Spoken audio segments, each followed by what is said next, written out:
You know what's weird? Ian McShane, Sir Ian McShane. That was him, right? As the narrator. He is the narrator. Yes. You know, I was half expecting or half hoping it was the VA for Brock. God damn it! It's like Ted. It's like Ted Lewis or something, right? Ted something. Yeah. So I'll be like, it's all canon now. 4 kids coming at you. It's all coming for full circle, right? Yeah. Okay. So that's all done. I'm gonna open with this. All right. Prepare your buds. The white zone is for loading and unloading. Yeah. The red zone is for you to get shot. What? Yeah. Or get chopped in half. Anyway, so that's how we open up for today's Hypecast. A little late. I apologize. I was looking for a background from my side of the face cam. So, but I got it. It's, you know, it's the crew, the OG5, the OG5 of the Straw Hats, indie rendition of the live action. Because we'll talk about the live action to some extent. Well, I probably won't talk about it all the way because Zawa hasn't watched it all the way, but I've watched it all the way. So I'll do my review at some point. What do you mean? I have watched the entire anime series. I know what happens. Yeah. Yep. But people get killed. Yeah, people die when they are killed. Man, I can't get over that subtitle, man. Whoever did that translation, it must have a lot of fun. Yeah, someone was fucking around with people going like, no one's gonna mind this. Shit. Yep. Anyway. Appreciate for anyone who is tuning in, whether it's on Twitch or YouTube. So when this is going up on YouTube. Anyway, so we do have stuff to talk about. It's a little scatterbrained for this one, but we do have stuff to talk about, especially with the One Piece stuff. So we'll probably take most time with that one because, you know, we love One Piece, right? It's a big thing, you know, that stuff. We do have definitely stuff to talk about for fighting games, so let's start off with that. Let's open up with some Mortal Kombat. So specifically, it was a commercial with the great Dave Bautista. Basically, he's kind of like yelling out Mortal Kombat. Okay. Well, let's watch the video first, and I'm gonna throw out a little comment after. But yeah, hold on. Oh, and then hold on. Let me before we do that, let me stream it to Zawa so he can see what I'm seeing. There we go. Let me go back a little bit. There we go. Now you hear that, right? The cart.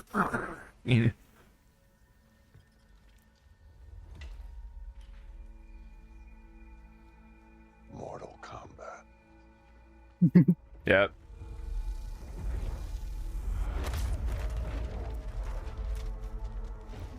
Mortal Kombat. There's a force hidden in all of us. Only a select few, the fearless, will discover it. Mortal Kombat. Unleash it and ignite a new realm of possibilities.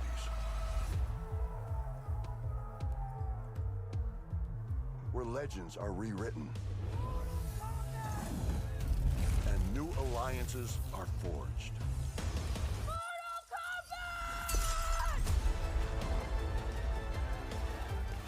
Punch the baby. Yeah. Punch the baby. Who will you bring?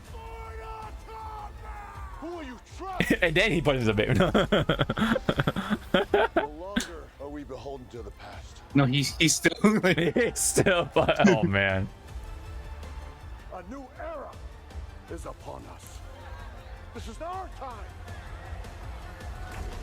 This is Mortal Kombat!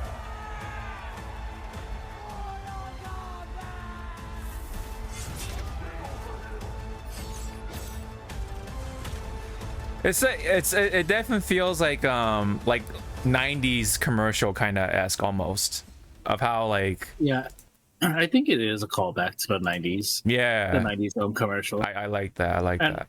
And also the bridge or where they are, that's LA, right? That's LA. That's a LA. That's like a LA. that's that famous like waterway, right? I believe that's the yeah. I believe that's the, at least it looks like it, really, like, you know, the LA bridge or whatever. Yeah, because yeah, that's LA. It looks like LA. Yeah, that literally looks like LA, if not LA. Unless there's a location in Chicago, because you know that's where NetherRealm is. But there's a location in Chicago that really looks like this, and I don't know what. But anyway, that's I'll tell you what. I'll tell you what. Yeah. Hold on just a second here. Let me like get rid of this extension thing. It's kind of bothering me every time I there you go. Now I got rid of it. All right. Anyway, so I was gonna say my comment was after watching it is that I feel like Dave Bautista could be the next voice for the, you know, Mortal Kombat, you know, the new rendition of like the theme or whatever. Dave Bautista could be like the next, like, you know what I mean? I was gonna say he could be the narrator. For he could be the narrator, yeah, or just be a character, straight up character or something in Mortal Kombat. He could be like voicing, I don't know, Nightwolf or something, or not Nightwolf, maybe like, I don't know, either an old character or a new character in Mortal Kombat. But I think Batista could be a good fit for either, you know. Dave Bautista is just gonna play himself. Yeah, just Batista. He's gonna do the Batista bomb, but it's like but they're just gonna explode. Like that's exactly what's gonna happen if he's in Mortal Kombat. And then he'll have a special skin called Drax.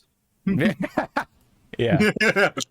No, they have to change it a little bit, so you know, obviously Marvel can't like, you know, go after them for that. Drix. But like, yeah, his name is Drix. But that works because that's Osmosis Jones, and Osmosis Jones is WB. So that works. That works. There you go. It's all. There you guys. We just confirmed their first DLC character is Osmosis Jones. Osmosis Jones. Yeah. Oh my god, that means we'll hear Chris Rock. Yeah, Chris Rock, and then who voiced the virus? I forget his name. Was it Thrax or something, like Thorax?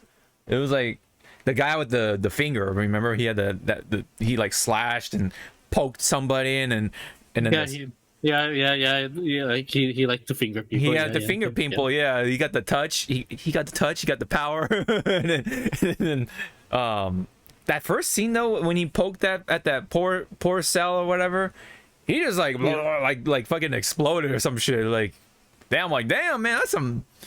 This is supposed to be PG. Like, damn, man. That's pretty violent. It's okay. I know, it's okay. It wasn't a human, so yeah, right. They can get away. They can get away with murder. That's their like loophole. It's not human. So yeah, exactly. So that's kind of like the excuse, right? So, but anyway, so yeah, I like this little thing. It's cute because, you know, it's reminiscent of the 90s vibes of like that ridiculousness / like radical kind of thing almost, but you know, still like it has that modern thing going, especially with these like landscape shots and stuff like that of whether it's Los Angeles or Chicago or whatever it is. Like it has like that blend of those like modern filmmaking and 90s just uber ridiculousness almost kind of colliding together to have this. So yeah, any comments you want to say more about this particular trailer with Mr. Bautista here? Throughout the trailer, you saw like some of the contestants, you know, glow with their glowing fists to show like they have some sort of power. Yeah. I wish they showed a little bit more of the other like type of powers, like someone holding a fan, you know, like to show, like weapons or I don't know, yeah. They were representing, you know, like Kitana, Melina, and you know, they were, yeah. Speaking of fan, I kind of need a fan right now. It's a little warm here. It's been humid in California, man. I hate it. But I hate it, man. It's supposed to be a desert, goddammit. Not a jungle or whatever. A monsoon. Anyway. But yeah, that would have been kind of nice to see like references of weapons, you know? That would have been nice. Fans. I mean, we only got Scorpion. That was it. Right, yeah. That's the only thing we got for some reason. But maybe it's just like again, budget, whatever. We could have. I wish the Kitana, like a fan for Kitana, the Sai for Melina, a fucking hat to represent Kung Lao. Yeah, you know, you got the, and then have just this random asshole-looking guy with sunglasses, and like, you're Johnny. Yeah, you're Johnny. Yeah, exactly. yeah, that would have been kind of cool. Yeah. We saw some Shang Tsung even like with the green like powers or whatever. So, or it could be Quan Chi. I mean, I don't know, but I was gonna say that might have been Reptile, but then I was like, no, he just has acid and tongue. Yeah, it's supposed to be a bubble. Yeah. But yeah. Anyway, it's cute. I like it. We are definitely coming close now to Mortal Kombat 1, the launch, yes, with September 14, which is 2 weeks away essentially. So yeah. Yep. Meanwhile, we have what? Now the question is to you, sir. Are you getting it first day? I will try to, but if I don't, I'll try to get my hands on it as soon as I can. But what about you? I'm gonna try to get my hands on it, but because Baldur's Gate, and then right after, I'm gonna have to take a break because Spider-Man 2 is around the corner. Yeah, because like, I didn't even know, man, but Starfield is coming out soon, dude. So I want to play that game.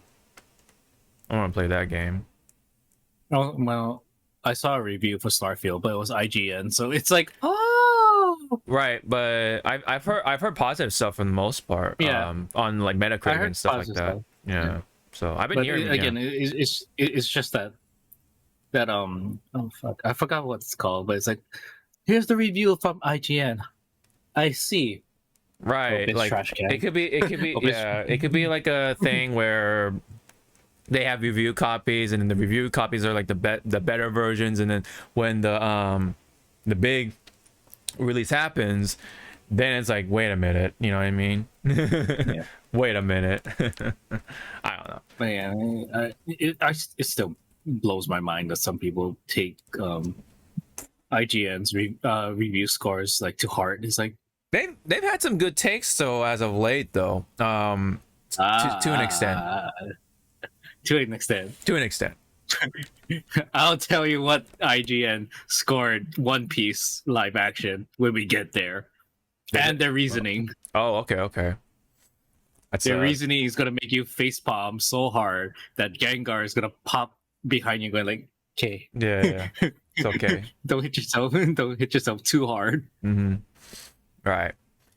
Well, that's Mortal Kombat for right now. No particular news there, I don't think. Yeah, but when it comes, no like new like what we already know. Yeah, because it's 2 weeks away, and we still have not really seen like Earth Realm like special forces or something. So I guess Sonya and Jax are just gonna be cameo characters for now. Like that's pretty big because those two characters are staples, right? Like they've been staples for a long time. Yeah, you can call Jax and Sonya pretty much the road warriors of MK. Well, yeah, exactly. The world warriors, and like in Reptile too, but Reptile made it in there. But like, it's just gonna be weird to have Mortal Kombat without Jax and Sonya, if that's the case, unless they do a last minute reveal with the two as actual playable characters. But damn, like even the DLC doesn't say anything about them either. So because we got Ermac, Quan Chi. When it comes to the older characters, right, the veteran characters, we got Quan Chi, Ermac, and then Takeda for the for MKX, and then then the rest of it is, you know, Omni-Man, Homelander, Peacemaker, yeah. So yeah, so it's already saying like, damn, they're not going to be there for a long time. Again, if that's really the case with Jax and Sonya, for example. So that's going to be, again, weird to not have them at launch. Yep. Unless the kids, like, you know, or the quote-unquote kids, make it in there somehow, because even though this is MK1, you know, it's supposed to be resetting the universe. If we see the kids taking their place, you know, with Jackie and what was Cassie, thank you, Cassie, yes. Cage, making it in there somehow, then that'd be kind of weird, you know what I mean? Yeah. So yeah, that's why I think this iteration or this version of Takeda is like his dad and mom is going to be from somebody else. It's not like, it's like somebody, he's just a ninja, you know, a ninja in, you know, what's the word I'm looking for? Moving up the ranks. Yeah. High rank ninja. Yeah, because he looks older too. He's got like grayer hair or something. Like, I'm not sure from that, you know, that initial trailer or whatever. But unless we go by multiverse laws, then he's probably our Takeda that we know, and somehow he fell into this universe. Yeah, something to that sort. But well, I guess we'll see. I mean, maybe we'll see one last trailer to reveal one last faction or something, and then we'll go from there, I guess. All right, so let's see here. But meanwhile, Mortal Kombat didn't have anything new, but Street Fighter did, and finally we got a gameplay trailer for the Poison Lady Aki. So let me go ahead and play the YouTube version, just because I imagine that would be, you know, a little higher quality and stuff like that. But I like the comments and stuff like that, and the caption for Twitter stuff. So let me bring up the trailer real quick. Here's Street Fighter 6. There we go. And yeah, there we go. Let's fire it up and give it a whirl. I saw it on my phone. Time to work. When inhaled, coriamyrtin blocks the gamma-aminobutyric acid receptors in the central nervous system, causing spasmodic muscle contractions.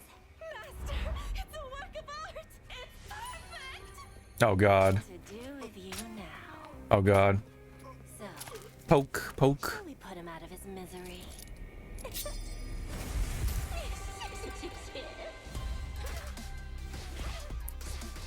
I do like her theme.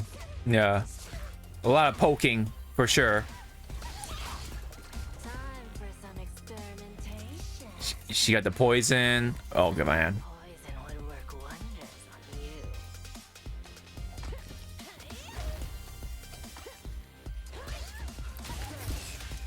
She got some chain going on. She got range. She can duck. Oh, look at the crawl. And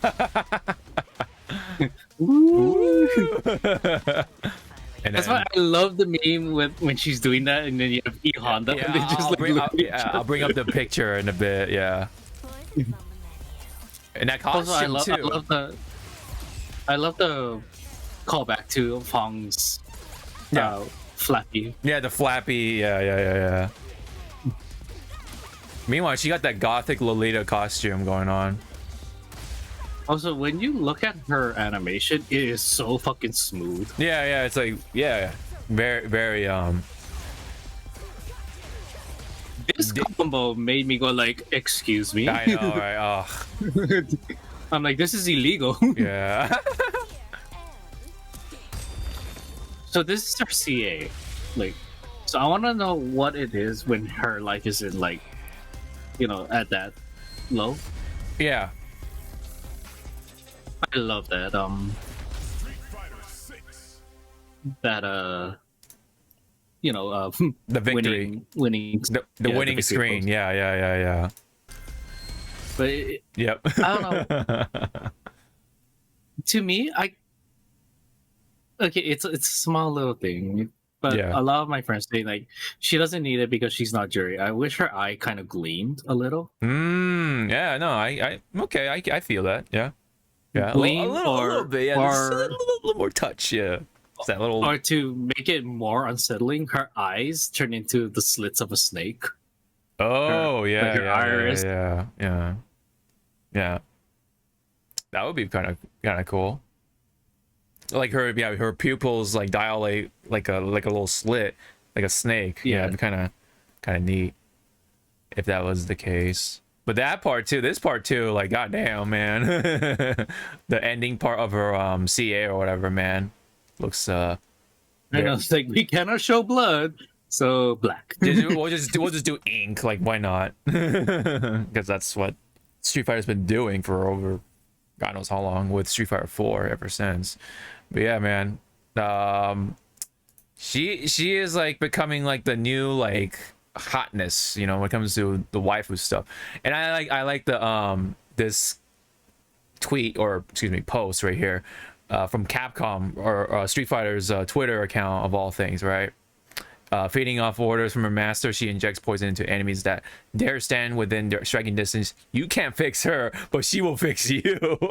I like that they actually took reference from, you know, Yipes and Sajam, you know, because they're like, you can't fix her. You can't fix her. No way. So I like that. I like that. I like the social media team for Street Fighter doing, you know, kind of continuing with their good work, you know.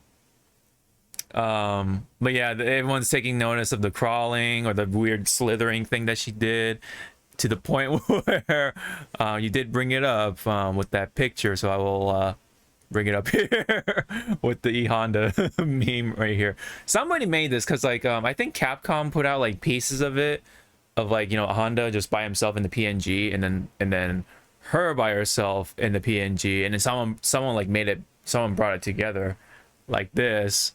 So yeah, this is great. I like this. I like the ship right here. I like this shipping, if that's really a thing. You know. But I wonder how this interaction would work though. Are they just gonna go right over each other, or is E Honda's like hitbox is like that fucked up to where it can hit her or something? I don't know. When it's EX or something, or OD, excuse me. Sorry, what were you gonna say? It's like piggybacking on you saying about the interactions. When they do like that, all you hear from E Honda is like, "What?" Yeah, yeah, yeah. But yeah, I mean that's like a defining part of Aki, like just like that slithering thing that she does. She's like like, you know, like yeah, she's definitely like a snake, you know, more than Fong was. I don't know what people would compare him to for what animal. I mean, I guess like a bird, because like, you know, you got the flapping thing going on, you know, and he flaps like a bird in the fucking in his CA and whatever. I think because, well, when you see bird, I want to say crane. A crane, With a yeah, crane. like a poison crane, I guess. Yeah, but yeah, no, I definitely would like to try her out when I get back into Street Fighter, because she looks really cool, actually. Like I like the chains, I like her movement. I wonder if he's going to be a charge character or not, like what Fong was, because Fong was definitely a charge character. So maybe like a bit of both, like maybe some charge, some fireball motions and whatever.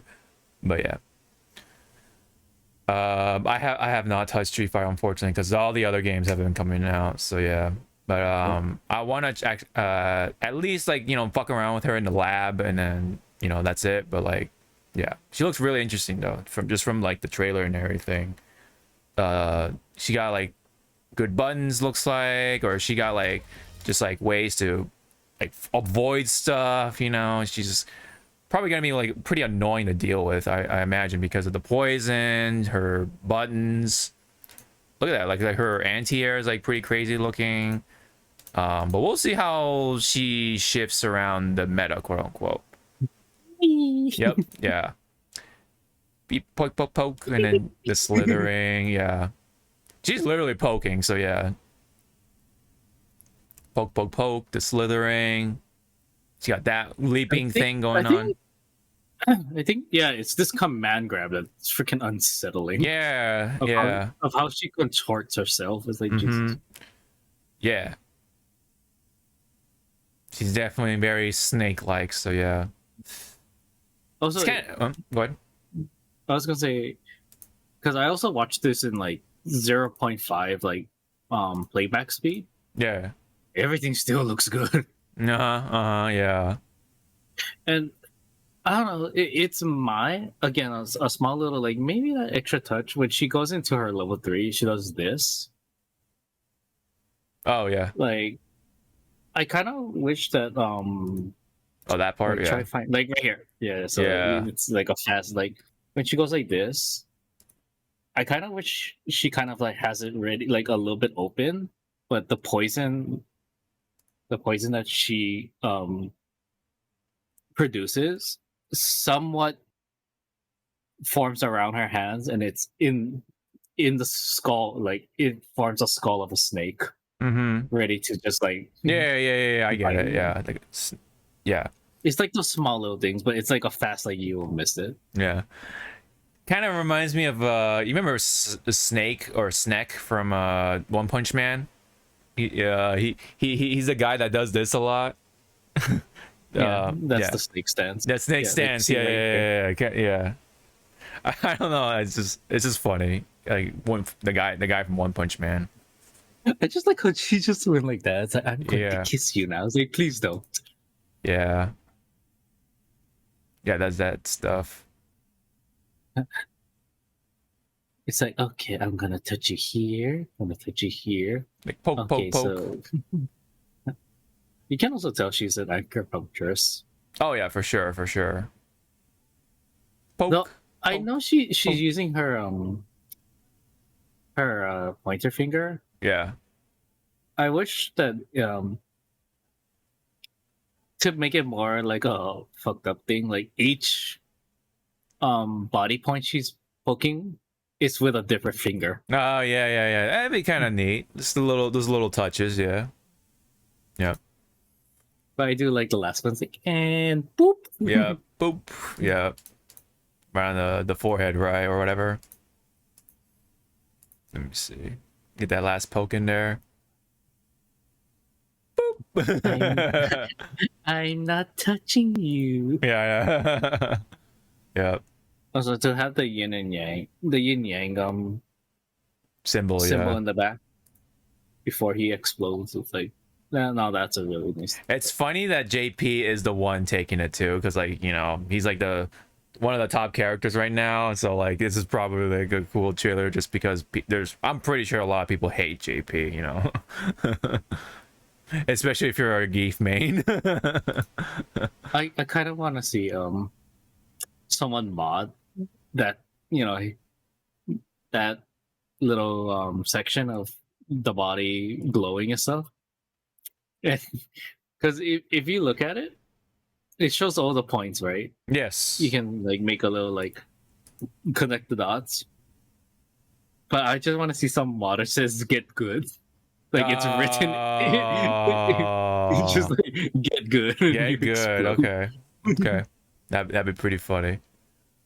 Or baited or something. I don't know. Baited. You got baited into fucking game. Oh no! Just make it simple. Boop. Yeah. Just boop. Yep. Yeah. She's like the new hotness, man. People like those crazy women, man. The internet is, well, I mean, go ahead. I was gonna say I do like her head because it reminds me of the umbrella onis. Oh yeah, the yokai, yeah, the yokais. I see it. Yeah, she kind of has like that yokai thing going on too, a little bit at least. So which is pretty neat. I mean, especially with like the long neck lady or whatever, and like that type of stuff. And yes, and the umbrella one, yes. to at least to some extent. So cool. I believe she's coming out by the end of September, I think. Yeah, and that's September 24th, 26th one. Yeah, something it's like in the 20s. it's in the 20s. Yeah, 27. Yeah, there you go. 27 is right there. So pretty cool. Yeah, I mean, 6 is Still hate that fucking artwork. oh my god, I know, right? I can't believe I still can't believe this is the artwork that Street Fighter 6 got. It's so weird. Okay, you know what? That victory screen of her stabbing, put that on the cover. That actually look more terrifying. But like, what is this? Ooh, what's Is this a horror movie? Yeah, yeah. Is this a horror game? It's like sure. Yeah, sure. I mean, things that you see in Street Fighter 6 are pretty scary. Yeah. Things that you see and things that you read in the fighter chat. Right. Get good, I got you. Yeah. I was gonna Modern control users like, oh my god. I was gonna also bring up this since this is Street Fighter. Over last weekend, I believe, Snake Eyes, man, like Snake Eye was crazy with the Geef, man. Like, I saw it, like the clutch. Oh my god, yeah. Like I saw from, I definitely saw during the winners finals, of course, and then he got put in the losers, but then, you know, something turned on, and then he just clutched it out. Like he won that whole thing. He reversed it, dude. He went 6 or 06 because, well, on Reynolds, right? L6 for Reynolds, right? Yeah. Like, damn, man, fuck. He just swooped the shit out of him with Geef of all characters against JP. That's even crazier, dude, because that's like a really hard matchup because of what Geef lacks, really, versus JP. But Snake Eyes, man, he carries the character, man. And some people are like, oh, Geef is good now because he won a Pro Tour or thing or whatever. It's like, no, man, like that just shows how hard it's just. It shows the time, the dedication, and fucking like, yeah, exactly, the willpower. Yeah, from Snake Eyes. Yeah, exactly. He had it. He went in overdrive, I'm sure, to clutch it out like that, dude. Like 06, I think. Yeah, that's unbelievable. Yep. Yeah, man. That's why I love Snake Eyes, man. He's just really good with Geef. He always like stick with the grappler stuff, and for some reason he likes Kage and / Evil Ryu. So yeah, like it's Evil Ryu and Geef. So it's pretty unique for you know, to that degree. But yeah, no, I definitely was happy to see Snake Eyes winning that, because as a grappler enthusiast, right, and in a lot of fighting games, man, it's really cool to see. And it's like the cherry on top is that it's Geef, right? And a lot of people say that Geef is like the worst character right now in 6 because of how much options he's lacking versus someone like Ken, for example.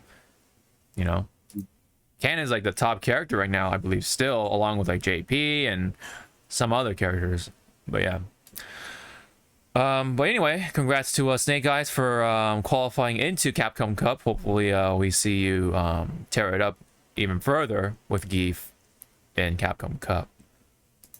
So any case, oh man, this picture is so funny. Yep. Anyway, up next we do have another new character for another fighting game that's been very much in the back part of things. a lot of back of people's minds, which is DNF Duel. And they just announced a new character in the current season pass, second character in the season pass, mind you. But look at how long the trailer is only, right? It's only 12 seconds. That's like that's like record breaking for like the shortest fighting game trailer character thing that you can do. Anyway.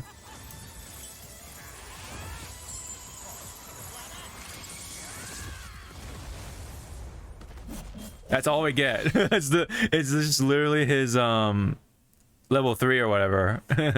Yeah. Yeah, his ultimate or whatever you call it in this game. And like the cherry on top of like this weird like kind of this rough on the edges thing is that they use his in-game model, and not so much he doesn't have like an actual like artwork for him right now. Oh yeah, and by the way, this is called Brawler. So Brawler, I guess, is like a subclass of something somewhere in Dungeon Fighter.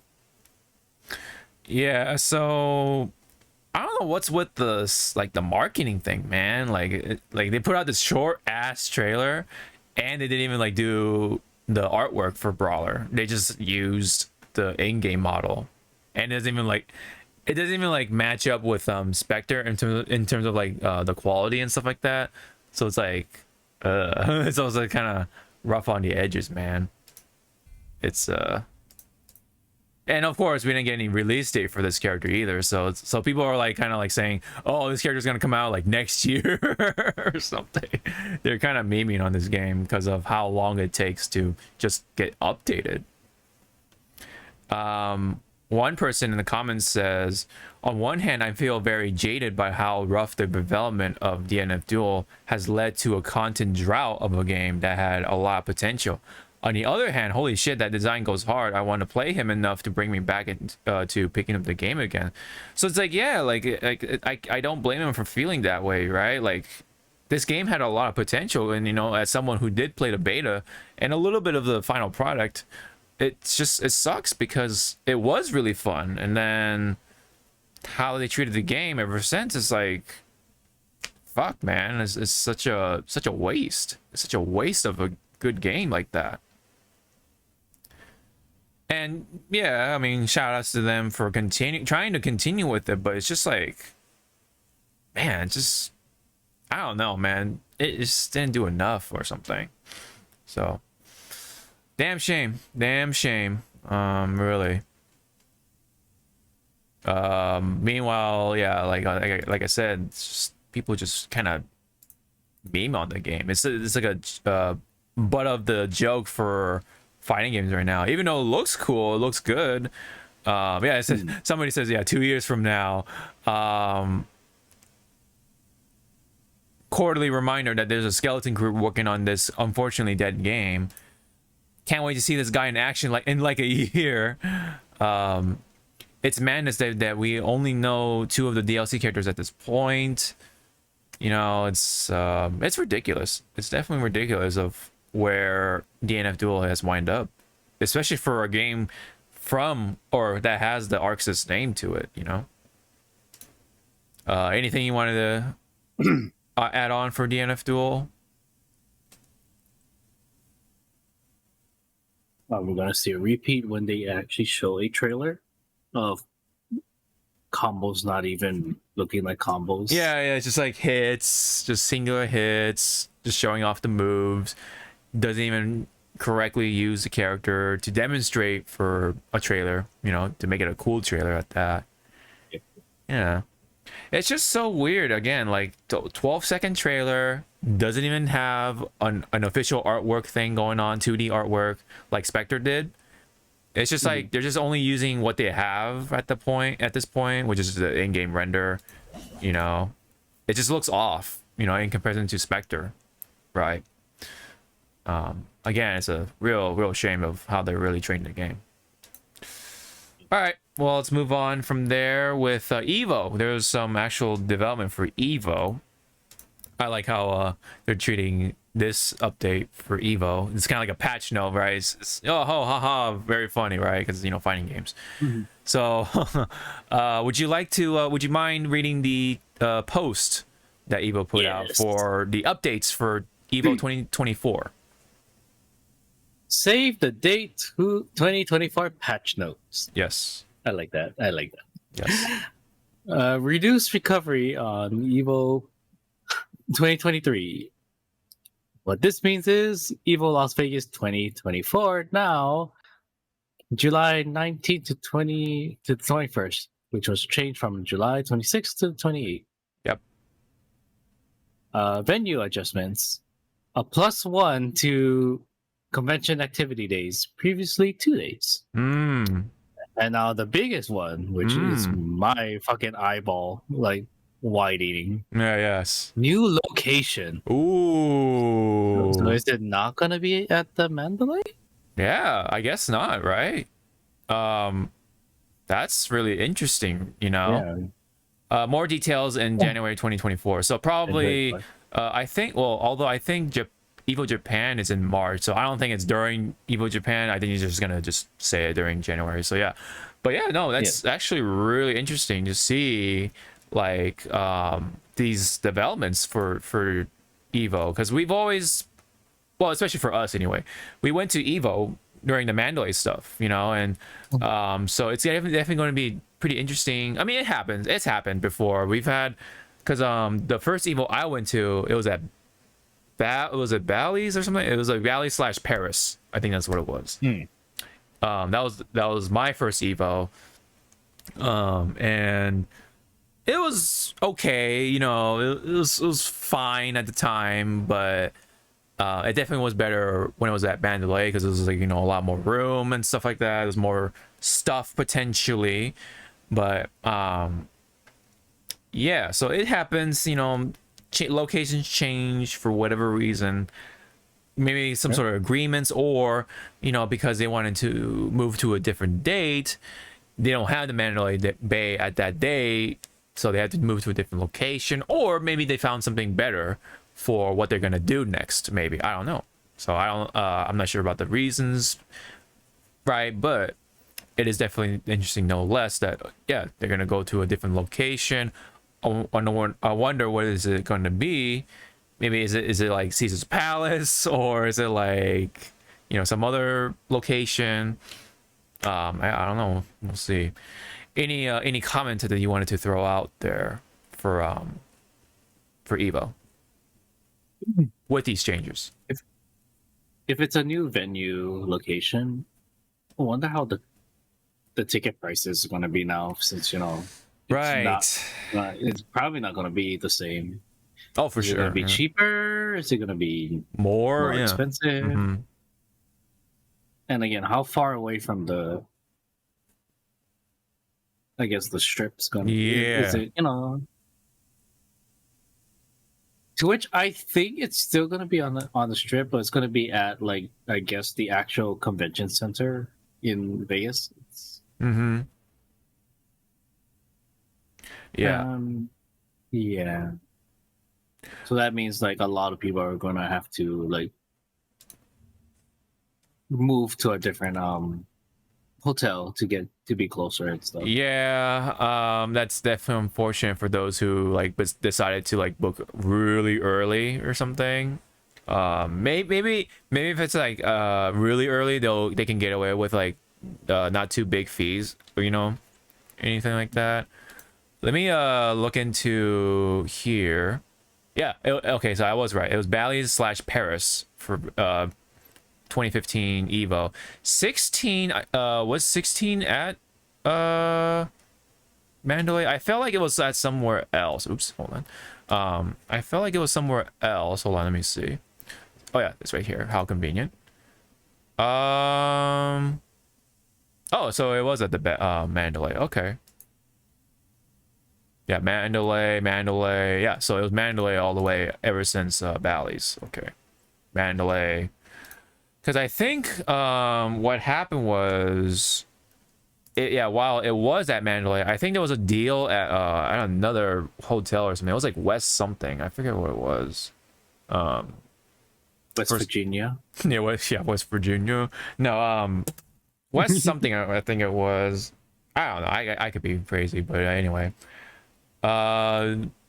Nonetheless, though, I am definitely curious as to where they're gonna go next.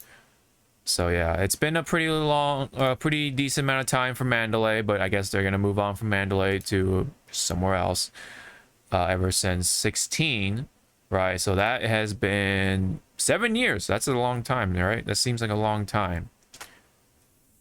But we'll definitely have to wait and see about that. And of course, yes, it's earlier in July now, so 19th through 21st.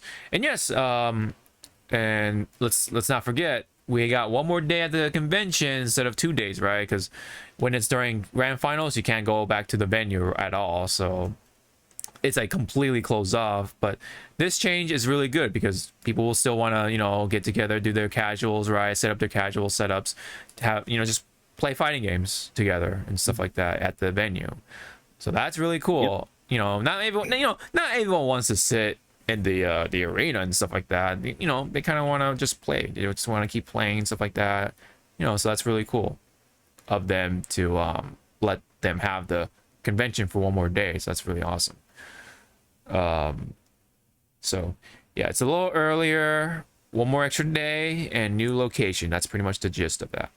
And we'll get more details in January of next year.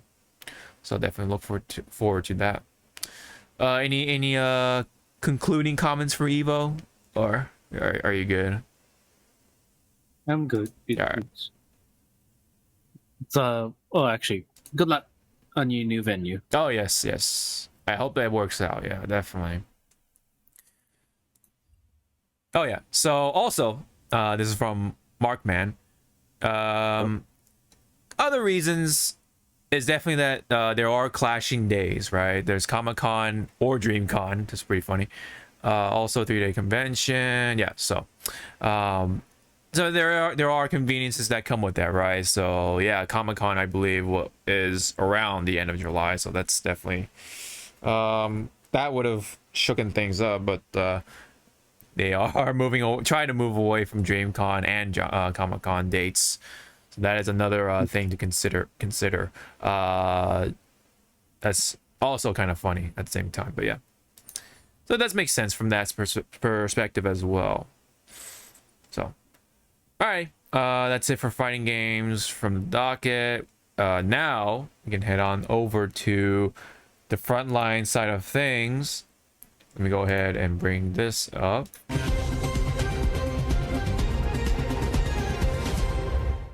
There we go. Frontline time. All right. This is very unfortunate. We lost another long-time voice actor and stuff from a classic series, right, within our childhood and such. Arleen Sorkin.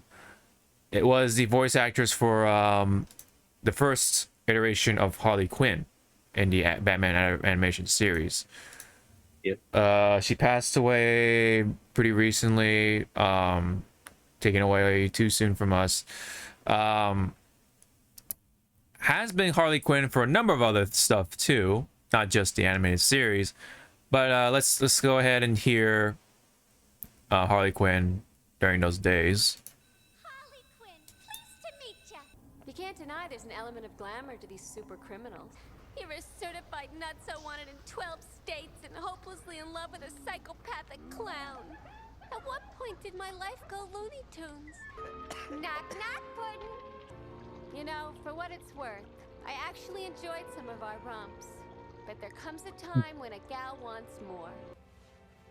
Nice guys like you shouldn't have bad days. And then she fucking goes full on. Yeah. Man. And freaking Poison Ivy's just over there going like, I want some of that. Yeah. So very, very tough loss for the original Harley Quinn, right? Because believe it or not, actually, Harley Quinn actually does not come from the comic books. She actually came from the show. She actually came from the show. I'm pretty sure there are people who just get that mixed up, believe it or not. And she became so popular because of this that she became canon and within the comic book storyline at some point after the show. And Harley Quinn was actually inspired from the actress, so that's actually even more interesting in that regard. So Sorkin was known to also play as a character from Days of Our Lives, which is kind of, I think it's like a soap opera or something, right? Yeah, very classic soap opera. Calliope Jones, I forgive me for butchering the name of that character, but she was well known to portray that character, and that was the real life inspiration for Harley Quinn, believe it or not. So again, came from the show, not so much the comic book, right? So that's actually really cool, right? Like, thanks to her, largely we got Harley Quinn. So, so thank you, Sorkin, for bringing just one more great thing to our childhood days, especially with Batman, right? Like, Yeah.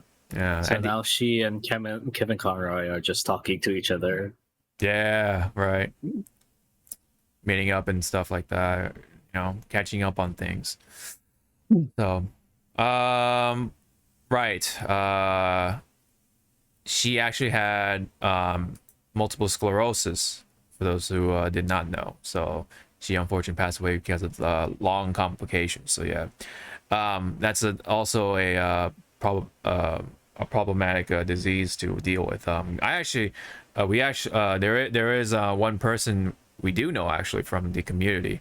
We are, we hang out pretty often, which is the dude community. There is one person who has that, so I kind of know what's from that perspective of that. Yes, it's a terrible disease to deal with, and involving with essentially really bad nerves, right? And it's just very problematic sometimes. Like, it just feels like you're kind of like on fire in a way, if I'm correct, and it sucks. It definitely sucks to deal with. It's hard to walk, so on and so forth. So yeah, very, very unfortunate to have dealt with that for a very long time, but she carried on through to bring us Harley Quinn and other such performances and stuff like that. So again, thank you for all your hard work. So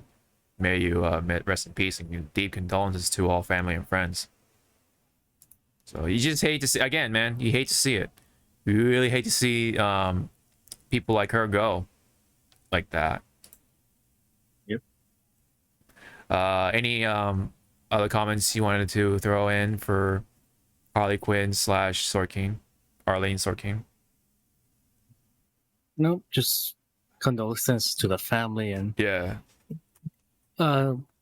which I believe she already knew. Her character is gonna live on.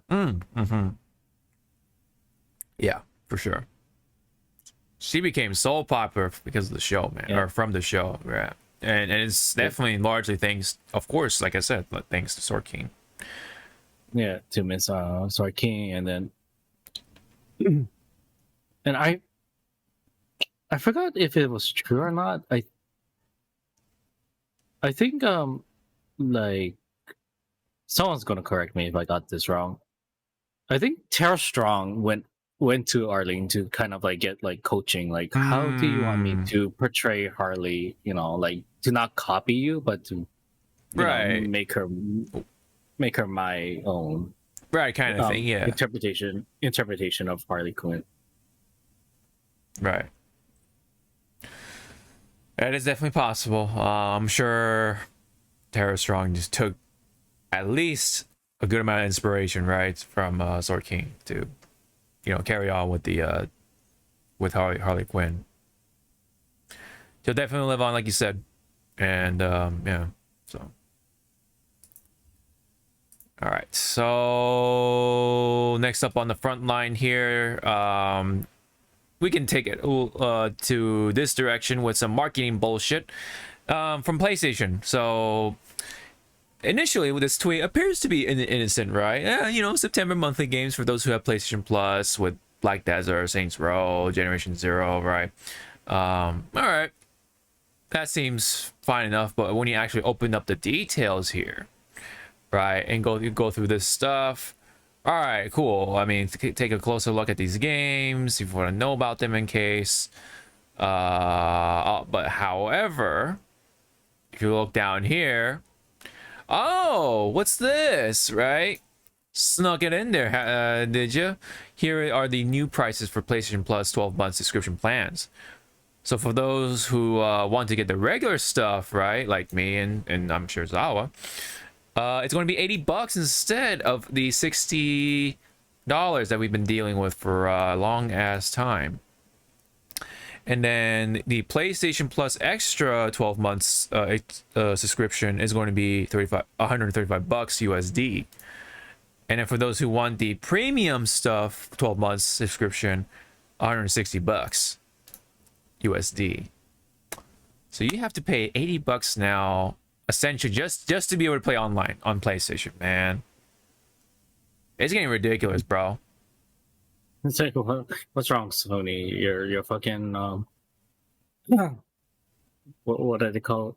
Online servers fucking running to the ground now? Yeah. Like shit.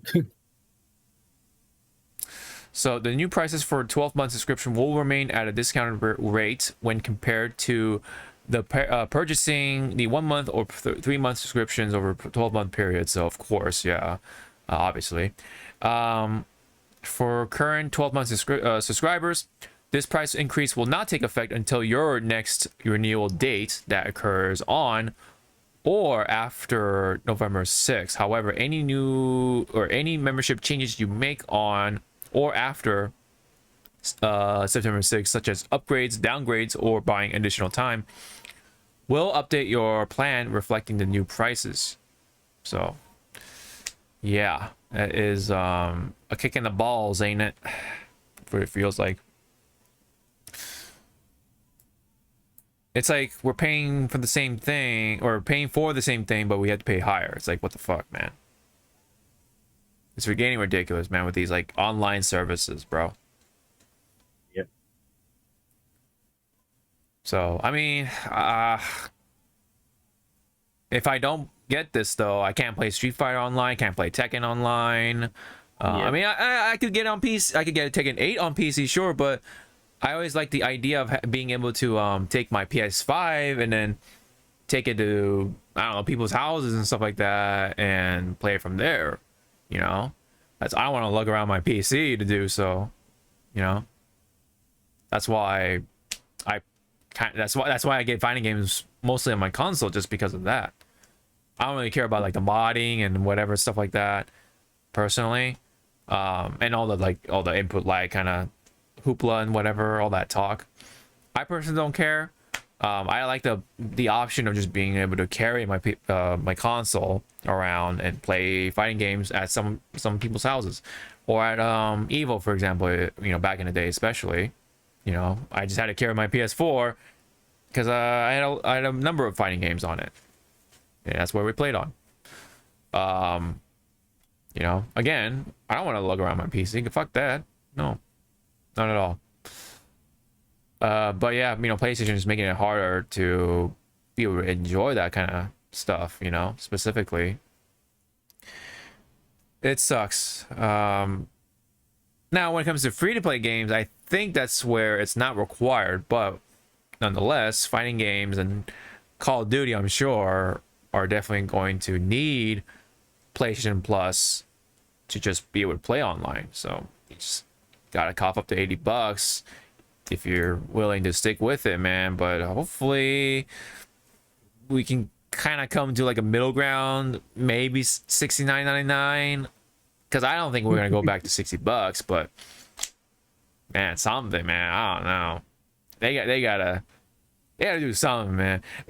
And if you are gonna have us pay $80, I mean, are we gonna get one more game from the free stuff? Like, not just Saints Row? Can we get a +1 on that? Like, come on, you know, if you are gonna do that to us, you'll get the Cydia NT for free. Whatever, man. Whatever fucking game. It's an extra game, at least, you know? Whatever. At least it's something. So, was there anything you want to say about PlayStation Plus? And whatever? With the price increase? Really want to hear their excuse? Probably just like, oh, it costs more to run servers and whatever, blah, blah, blah. I don't know, man. Yeah, that probably be it. Yeah. It's gonna be that generic what you call company Yeah, corporate response. response. Yes. For sure, for sure. Businessman, it's all about making infinite money. That's what they want, man. They want continuous cash flow instead of just like, I don't know, good one-time products and stuff. But hey, that's the business for you, I guess. All right. Next up on the list here for Frontline is this. So this is involving with Starfield. So a Tennessee man who allegedly stole and tried to sell copies of Starfield has been arrested, charged with felony and misdemeanors for theft, also possession of marijuana. Leaked 40 minutes of gameplay from Bethesda's upcoming RPG. So, yeah. I think I'm not sure if this dude is the one, but yeah, I don't know, man. Boy. Yeah. Boy. Yep. But the one that still gets me is like, okay, I can understand the charge with felony and misdemeanors for theft, but also possession of marijuana. Oh my god, who the fuck cares? Are we still in the fucking 70s? Yeah. Like Jesus Christ. Right. It's because they want to make a business out of it. The government wants to make a business out of it. That's what it is. Federal marijuana, you know, because they want that cash themselves too. That's pretty much what it is. Oh, you can't sell.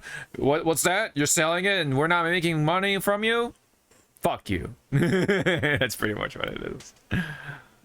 At least something. Yeah, go ahead. Yeah, I was gonna say, and how did this person stole these copies? That's a of good question. Did it what was the DLC? Fall from behind the back of a truck? Did it fall? Oh yeah. So let's see. Where's the latest update to it? Well, I guess we can try IGN, but okay, so I guess this person is the person in question, but let me see.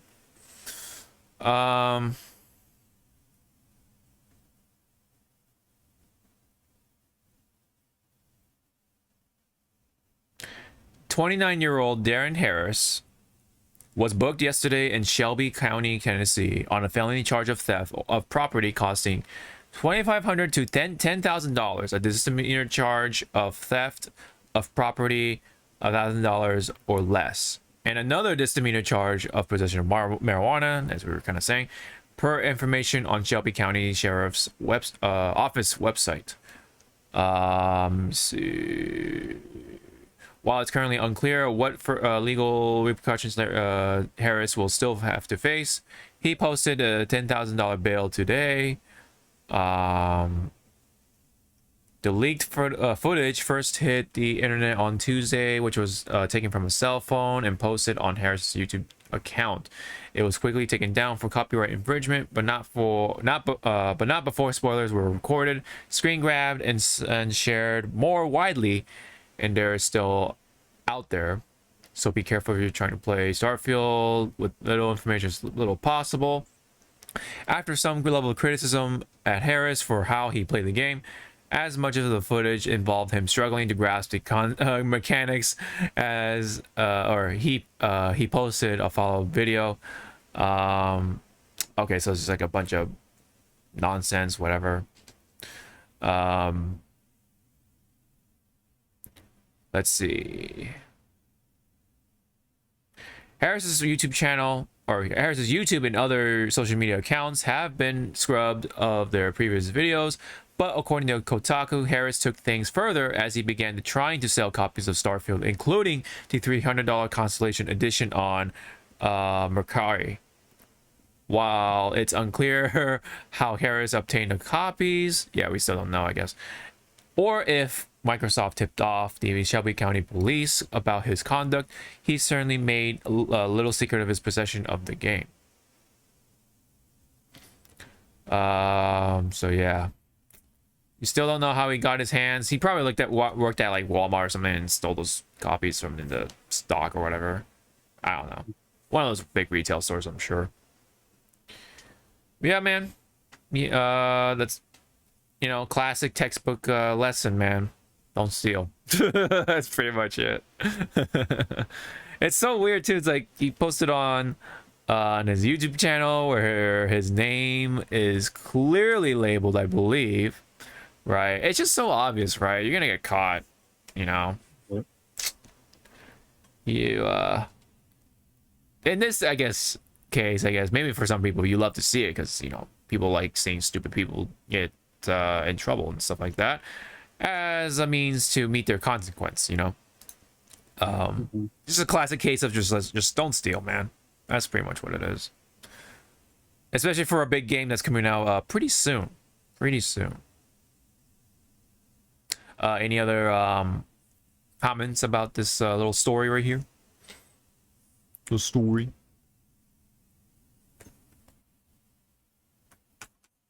I guess the guy couldn't wait.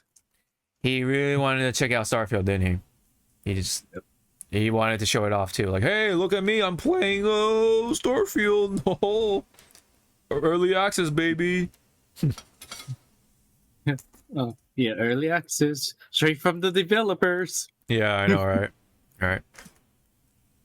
To which again is like, because we said it was probably like Walmart or anything. It's like which store had the copies already. That's that's probably why they can't say it, because like it's like saying it's gonna like reveal like secrets of like, oh, who's got what store has like these copies early so I can try to steal myself or something, you know what I mean? Like that's kind of probably why they don't want to just say it. I can understand because I forgot which game, because when I used to work at GameStop, Yeah. we had a game that was like really like the shipment of this game, I forget what it was. It was like five days before it supposed to be released. And I was like, and I believe I did reserve it. I was like, can I just have this right now? And my boss was like, no. Right. It's like, but it's right there, staring me at the face. Uh-huh. Let me play. Right. Yeah. No, it's just, yeah, don't do it. It's not worth it, man. In the end, it's like doing it if you doing it for the clicks or money or something. Because it said like he was trying to sell the copies he got, and including the big collector's edition, right? So $300, man. That's, yeah. Try to make that cash money too at that, Alrighty. Let's head on over to the last bit for Frontline stuff. This one involves with, yes, okay, so this is involving with the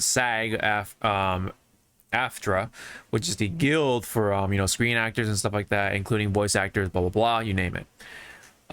This guild plans to send a strike authorization vote for the video game industry after they failed to meet the needs of video game actors. Companies facing a possible strike include Activision, EA, Epic Games, Insomniac Games, Take-Two, and WB. So it makes sense, right? I don't know what... Oh yeah, because it's Epic Games.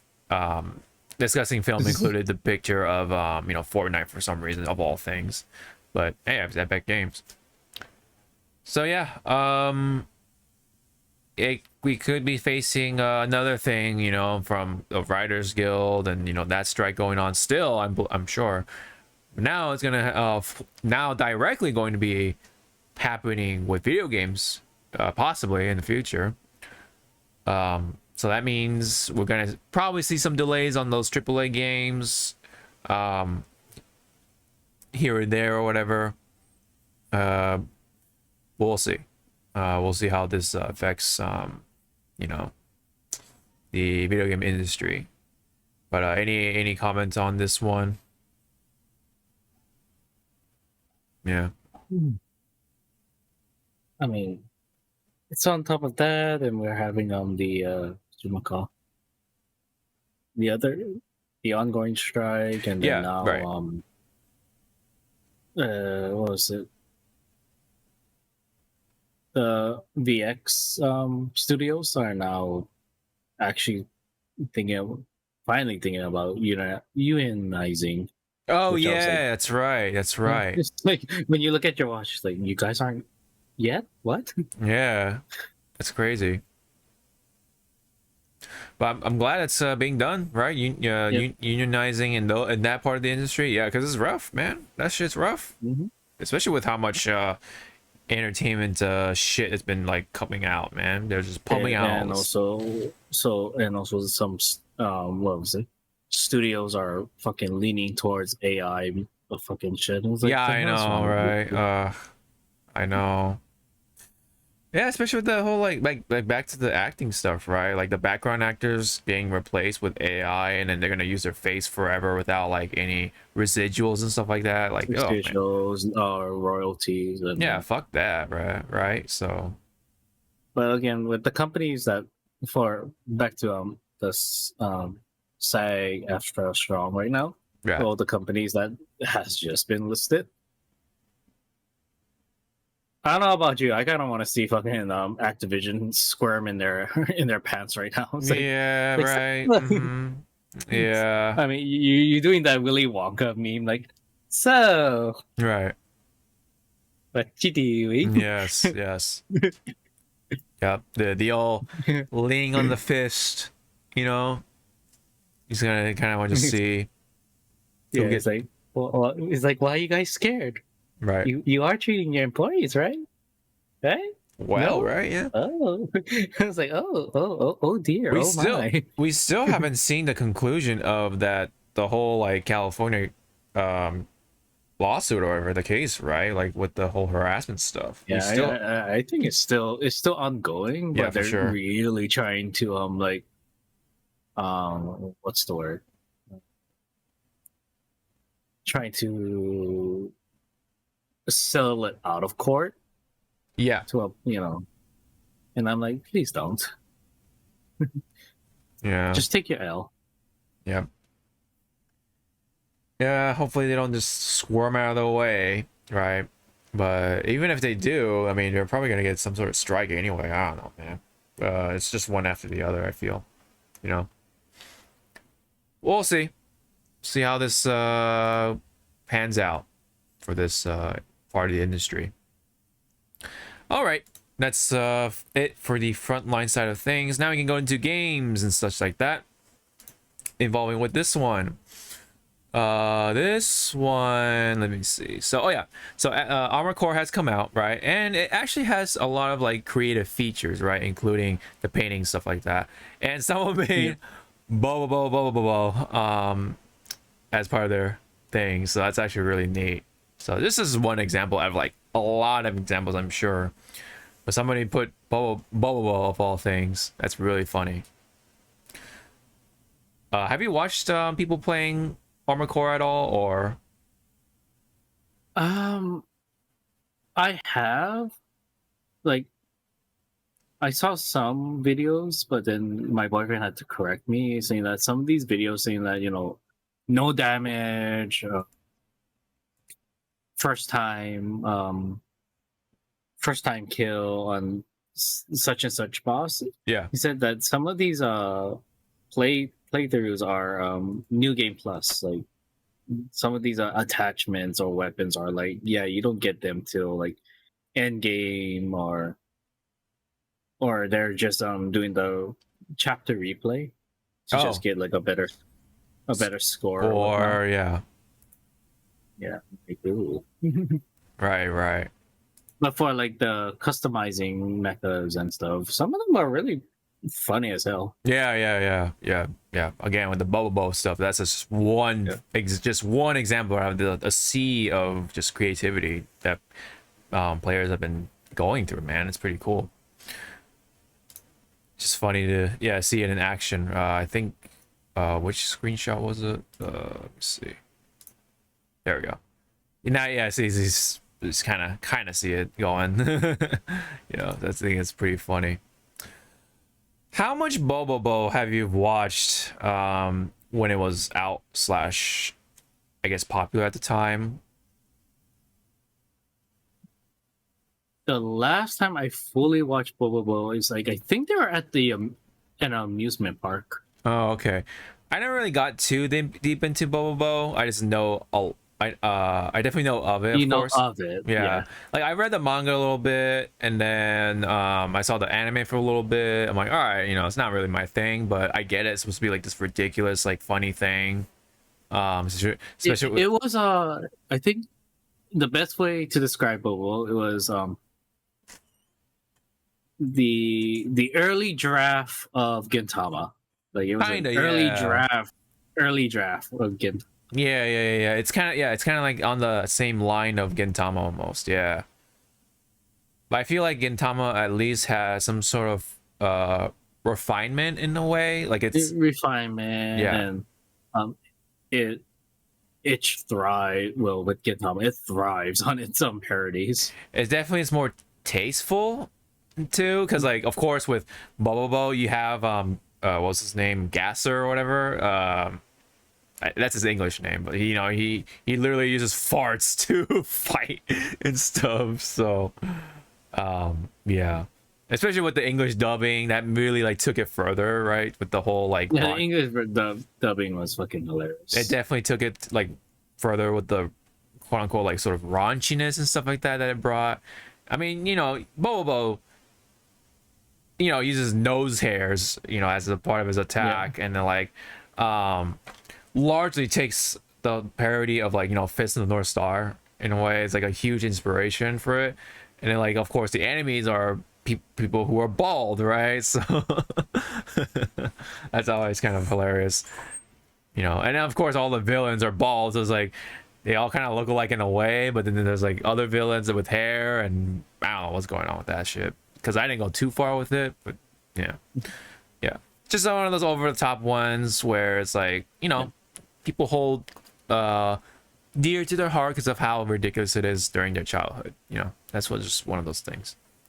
But anyways, Armored Core, yeah. Armored Core, yeah, I was gonna jump on saying that Armored Core has a really good like customized playing field for yeah options and such like that. Yep. Definitely paint it to however you want, pretty much, from what it looks like. It's like really perfect, like too, with the grid right here. Like it's like a pretty perfect rendition of Bobobo right here.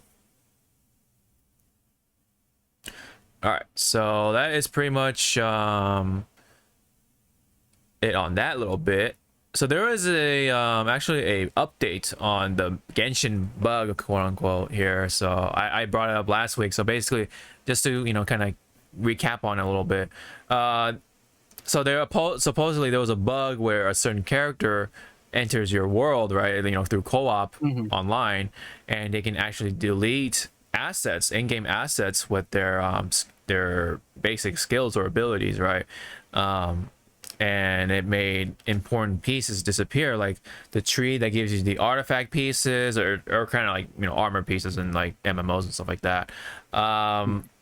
Bosses, just like materials to pick up, like, and really important stuff, you know, for certain characters, right, to power them up and level them up and stuff like that.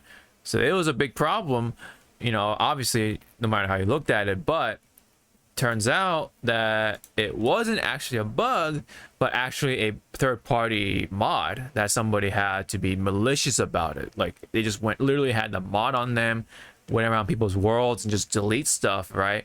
And I guess like this same group of people, if not one person, recorded videos or something to make it look like, oh, I'm the victim, you know, this happened to me, it's a bug, you know, it's, you know, Genshin, please, or Hoyoverse, please fix your game or whatever, you know. Probably a way to just like get free gems, right? Because that's what happens when there's maintenance, you get free gems and whatever. So it's kind of just like fishing for this type of stuff. I'll read like most of this stuff. So this is straight from Genshin Impact's Twitter, or excuse me, X account. Dear travelers, It has come to our attention that some travelers have been using plugins to tamper with game data and intentionally disrupt the gaming experience to other travelers. In co-op mode, they were found using plugins to remove their items from other travelers' open world, preventing them from playing under normal circumstances. The relevant issues have been fixed on August 25th. By 26th, our developers had fixed the accounts of the travelers who encountered this error and contacted customer service for assistance. We also notified travelers regarding the status of the fix, though through customer service. Excuse me. We will continue to monitor the issue after it has been resolved. Currently, co-op mode is working as intended, and travelers can continue to proceed as normal. Currently, some items in a small number of accounts may not be restored yet. This will affect travelers' normal game experience. This issue will be fully fixed in a future update, and we will notify affected travelers via in-game mail. If you haven't been affected, you can report it. Blah blah blah right here. Additionally, if you experience other issues and any violations that involve the usage of third-party plugins or tools, you may also contact our customer service. Blah blah blah. Hold on. Using such plugins to remove items from other travelers' open world via tampering the game data has seriously affected their gameplay experience. To maintain the fair play and protect the rights of travelers, we have banned accounts using these plugins and will take legal action against developers, users, and disseminators of such plugins. Currently, we have confirmed that developers and users of this plugin are posting content in the community or on video sites, disguising themselves as victims to confuse the public and incite panic. We will deal with such actions in accordance of the terms of service, privacy policy, and applicable laws and regulations. Thank you for your continued support and accompaniment of Genshin Impact. We've always strived to maintain a healthy and fair gaming environment, and any attempt that jeopardizes the fairness of the game through improper means is strictly prohibited. At the same time, the development team would like to hereby declare that any game invulnerabilities have no relation to the game design of the game and its plot or characters. Please refrain from making unwarranted associations to negatively affect the experience of other travelers. We hope all travelers can boycott plugins, the third-party tools, and other unethical behavior to maintain a fair, friendly game environment together. So, and this is of course straight from the customer service of Genshin, blah blah blah. So yeah. Yeah, pretty hairy stuff there, if I say so myself as a Genshin player. Literally when that first video came out with the quote unquote bug, I was like, oh shit, like I kind of actually felt paranoid to play with like Faka and the other guys who play Genshin at the time. I was like, oh shit, like I actually don't want to like be a victim of that shit, because I thought it was a bug, right? But it turns out, yeah, it was a third-party mod that people were just going around and ruining people's time with Genshin. That's fucking ridiculous, man. So, any comments on all this stuff? I hope those players got their accounts banned. Yeah, of course. And for the ones that were victimized, a victim, they kind of got compensated because the game should have like a data server save like file, right? It should, but the thing you go back and touch, and you'll have like a record that Horrorverse can just go like, okay, you were attacked on such and such day. Let's see what you had like a few days right. Yeah. prior. prior, and then just go from there. Yeah, what was fucked up is that those deleted assets, for those who were affected, like they tried to reinstall, restart, whatever. It didn't do anything, dude. Because it's like, I guess it's all in the servers, right? It's all server based, so Yeah. you can't do anything on your end. Holdovers has to do it on their end because they're the one who has the access to the servers. So, but that's like even more fucked up, right? Because you can't do anything about it. It's definitely scary, kind of in that sense, man. Like literally, like if let's say you have like no way somehow you have like no way to contact customer service for Genshin. Like, damn, man, that means you're gonna have that deleted asset for a while, which means you can't power up your character, because of course with each character have like different materials requirements, they have like different different needs and stuff like that. And so if you can't do that, right, it's you're just capped. You're like, you can't progress any further. It sucks if for those who are affected, man. It's yeah. Like I said, like imagine like, right, like you're playing 14, you're raiding from this boss, right, and then that one douchebag deletes it with the third-party software, and it's just like, oh well, fuck you guys, good luck trying to find that material or try to get this mount or whatever you want to do, yeah, fuck you, I'm out, bye, imagine that, right? Imagine what's a boss raid or whatever in 14 that people like to do, or you like to do, right? Yeah, I mean, I can't say for like which raid, because it's all what's the word? Preference. Yeah, it depends on what class you're doing, right. Yeah, it's like hypothetically speaking, is Bahamut or is Garuda any of the bosses found in the raids or no? I mean, yeah, for simple terms, yeah, let's go with Bahamut, because Yes. he has it has a fun fight, and Yeah. nice rewards to go with, and yeah, it's pretty much, hey, we're about to defeat this boss, last 5%. Yeah, right. Like they could just wait. What happened? Yeah, they can just wait until like right at the end, right? Like that 5% or whatever. All right, we're so close, guys. Like this, this tough boss fight. We almost got it, man. Whatever. And then boop. Like you kind of said, like boop, bye, fuck y'all. Haha, hee hee. That type of shit. Yeah. Imagine that happening in 14, man. Woo, wait, man. Yoshi P would not be happy to see that. For sure. Yoshi P would be like, you have chosen death. Yes, you have chosen death, I see. Like both here and real life, I mean, I'm sure he will have them face some sort of like, legal actions, right? I mean, and this is Hoyoverse, man. They've got a lot of money behind them. They got a lot of things, like they got a lot of tools, man. Let's just say that money talks, and you don't want to fuck with them for sure. You definitely don't want to fuck with them, man.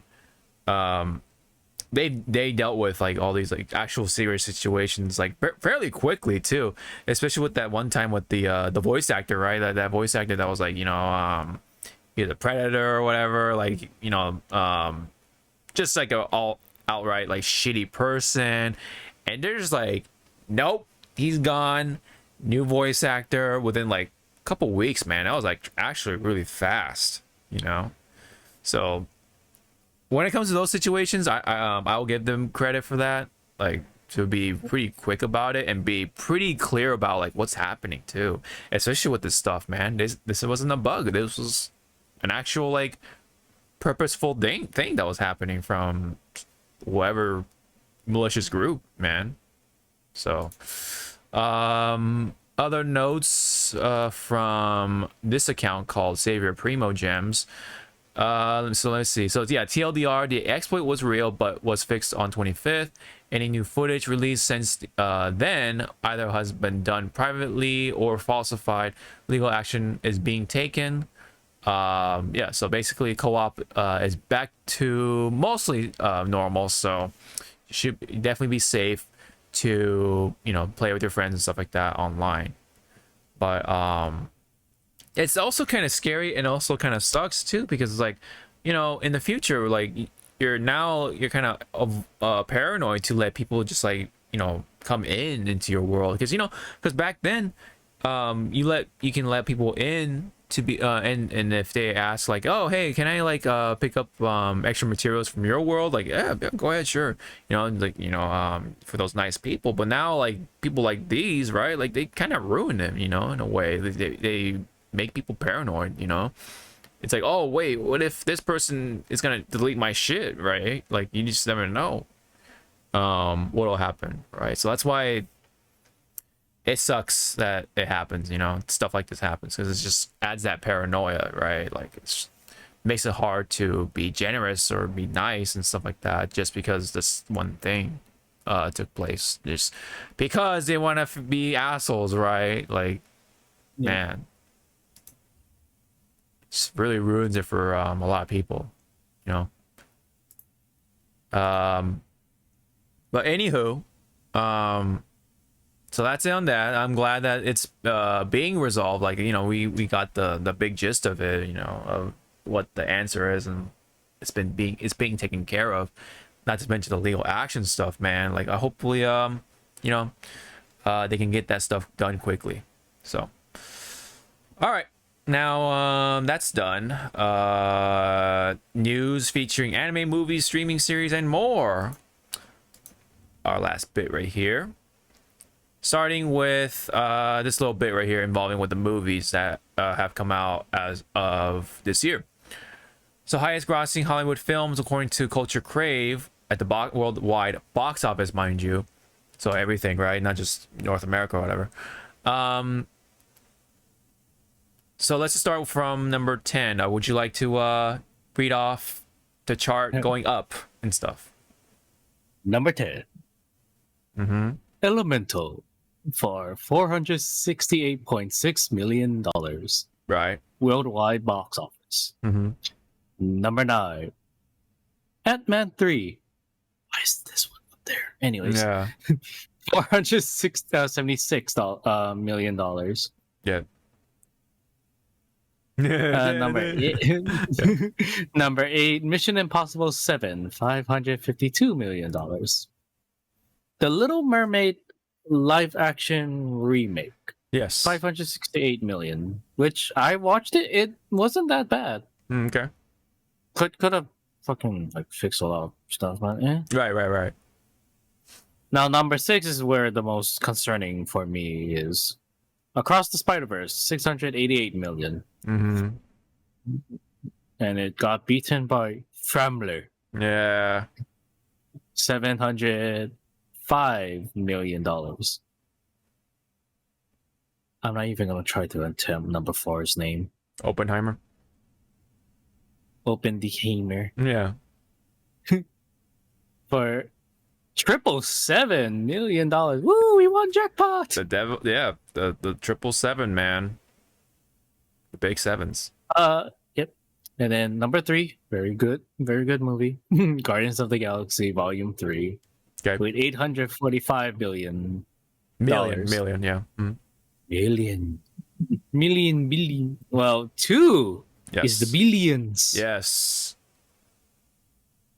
Is $1.34 billion of bibis. I would love to watch the bibis. The for the Barbies, you mean? Yeah. Barbie. Yeah, with the bibis. Barbie at number 2. So what's number 1? Yeah.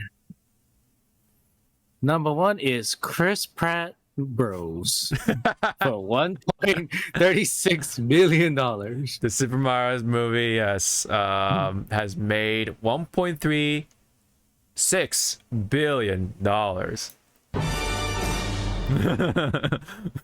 Yes. So Which is about 2.9 0.02 billion more than the Barbie. Yeah, yeah, yeah, yeah. But Barbie, man, like it's like I don't know, man. I don't know what is going on with this world, man. Barbie at number 2, you know, over like some of the biggest like Marvel anticipations, you know, ever, right? Especially and of course, I mean, across the Spider-Verse, you know, animation, right? It gets roughed up, you know, with all the other stuff, but Barbie, man, number 2, that's crazy, right? But the number 1, of course, Super Mario Brothers, big video game icon. You know, obviously, everyone knows Mario, so they obviously wanted to check it out. So that's a little understandable. But Barbie, man, what the fuck, man? I don't know what is with Barbie. Did you watch the Barbie movie? No. No. Wow. Not yet. Okay, not yet.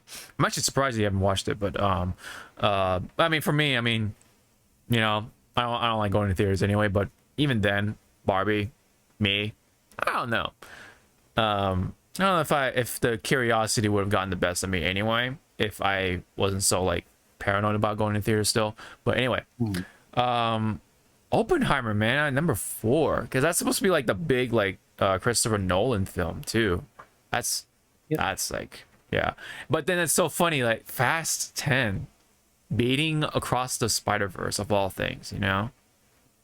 That's kind of unfortunate, but you know, I can't say I'm completely surprised, but at the same time, oof, you know. But Elemental is a kind of a surprise because I think Elemental wasn't like earning a whole lot for a long time until there was a TikTok involving with a just like a minor character, and then just like it's some like I don't know, man, some generations, what's the new generation term, zoomers, you know, whatever. It was a very zoomer TikTok, right? But for some reason it was so popular that people were starting to watch Elemental because of that, and so it actually barely made it to number 10 because of that, though. You know, it was earning nothing in comparison to before, but now it's number 10 just because of the TikTok, you know, which is kind of crazy. It's kind of like almost kind of like a wild card sort of thing. But then again, it is made by Disney Pixar, or you know, or Pixar more. But yeah, man, it was able to make it in there just because of that, you know, which is crazy.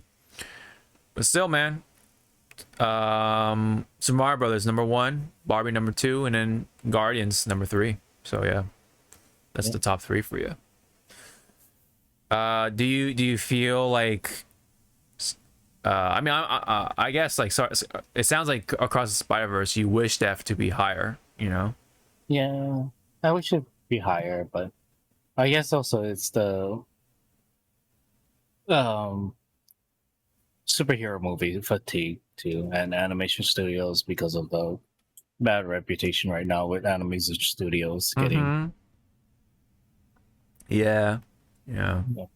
So it also plays into that factor. Right. But again, we'll see in the future about what happens.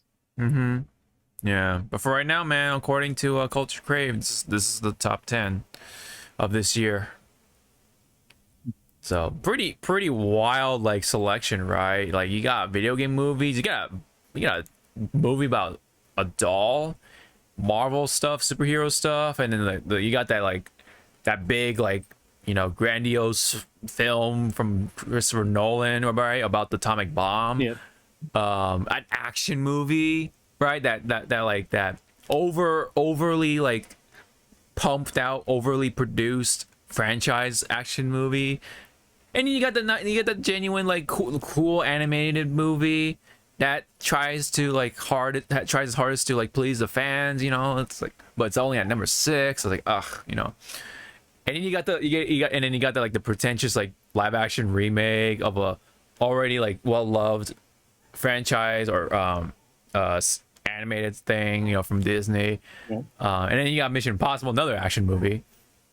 And then another superhero film, and then another animated thing from more corporate side of things, right? You know, Elemental, whatever. So yeah, pretty wild selection right here, you know. But that's crazy, man. Super Mario Brothers, 1.36 billion. Crazy.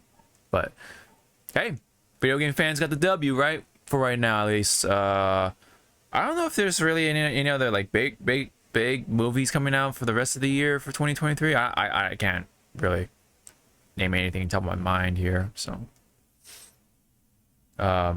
do you know any other movies that are coming out later half or no? November is the Marvel, so with Captain Marvel. Oh, Kamala oh wow. And Okay. and Captain Rambo. Yes.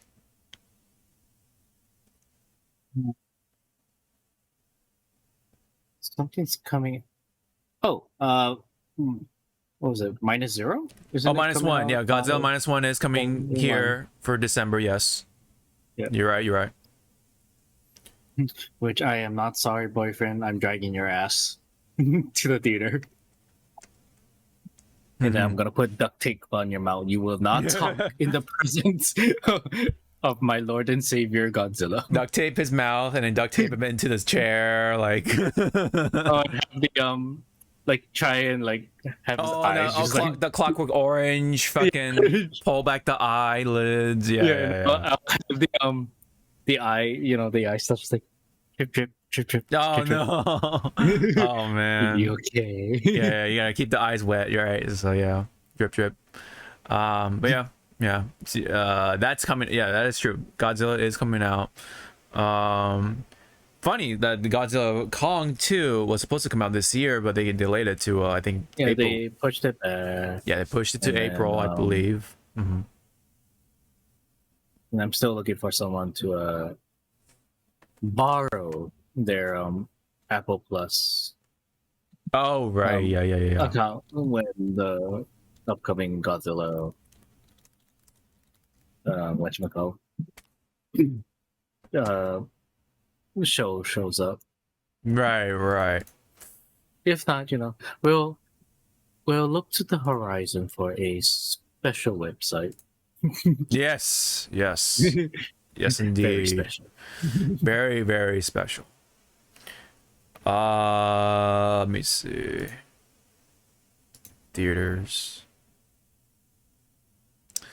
Okay, so I guess we can kind of see what's going on here. Let me see. Oh wait, Five Nights at Freddy's is coming out soon. Oh yeah. That's probably that's definitely another like a popular pick.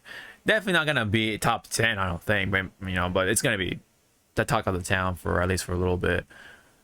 Let me see. It seems like not a lot, huh? Other than those 3 that we mentioned. Let me see. Oh, these are older movies. Okay, never mind. So, that's weird. Why is it like showing all this stuff? Let me see. Newest. Oh. I guess it's like only. Yeah, it doesn't really go all the way. So I don't know. I guess it's kind of a shitty way to find out what movies are coming out for the rest of the year. Most anticipated. Hold on. Could be just here, maybe. Action movies. Yeah.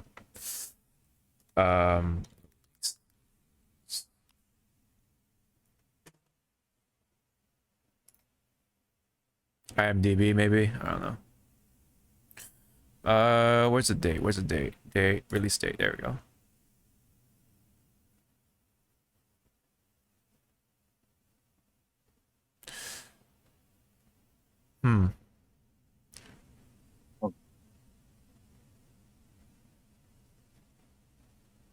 Okay. Not a great way to look at it either. I don't think. Yeah. Doesn't really say the date either. Reagan? The fuck? There's a film about Reagan, I guess. Anyway. Those 3 that do come to mind for sure, yes. The Black Demon. Jesus Christ. It's a giant shark. Another shark film. That's not The Meg.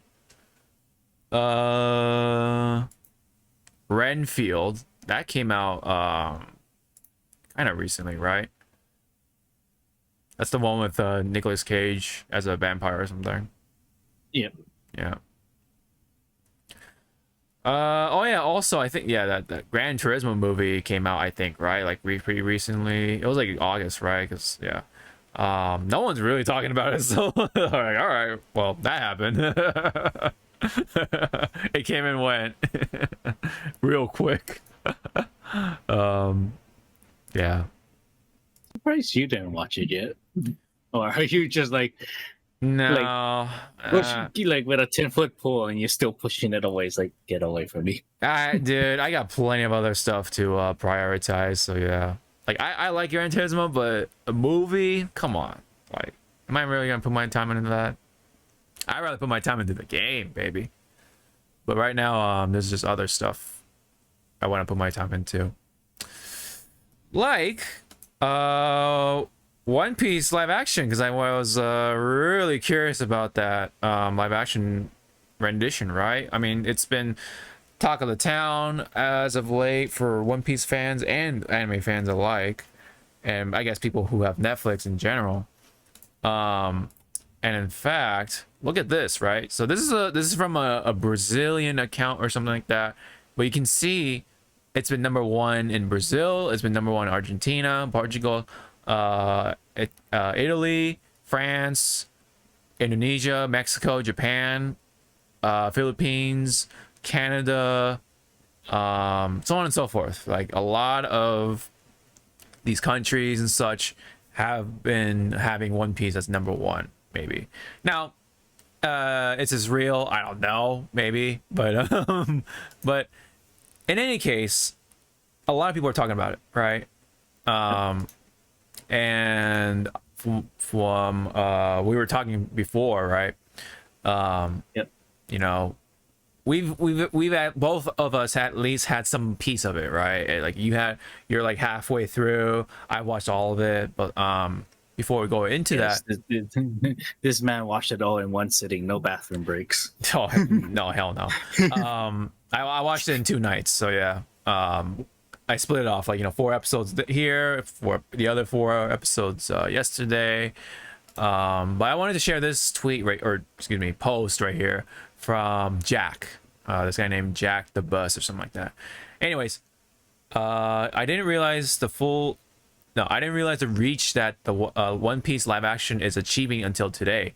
Came over to my grandpa's house to help him with something, and he out of the blue goes, "Jack, you need to check out this new Netflix show called One Piece. This guy stretches in it, and it just cracks me up."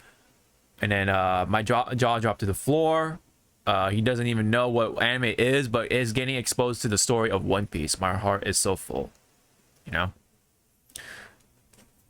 So the exposure is definitely there. It's definitely getting a lot of exposure because it's on Netflix, and a lot of people still have Netflix. So that of itself is a W, right? But so far, anyway, for at least for you, Zawa, do you feel like this live action is a W? Compared to all the other live actions that I've seen, I want to say it's one of the. Yeah, I'll give it a medium-sized W. Okay, that sounds fair. forever big ass W is the Rurouni Kenshin movies. Yeah. Of course. Like that should have been like the big stepping stone of like, this is quality. Like this is what you guys should be hitting when you're doing your live action stuff. Yeah, sure. Yeah. I get it. And then fucking shit was like doing this until One Piece came out. Yes. One Piece came out and it was like, oh, you took some liberties to change not a lot, but just here and there. That's not jarring. Right. Or I don't know how some stuff got past the writing phase. I'm staring at you, Cowboy Bebop. Woo, man. Staring at you. God damn, that was a mess. But anyway. But yeah, I'll give it a medium-sized W for now because I haven't watched the other episodes. Yes. But from audience reviews and critics reviews, it's Yes. highly praised. Yeah, it's getting like 80%, like at least 80% Yeah. on Rotten Tomatoes, I think. Like it's yeah.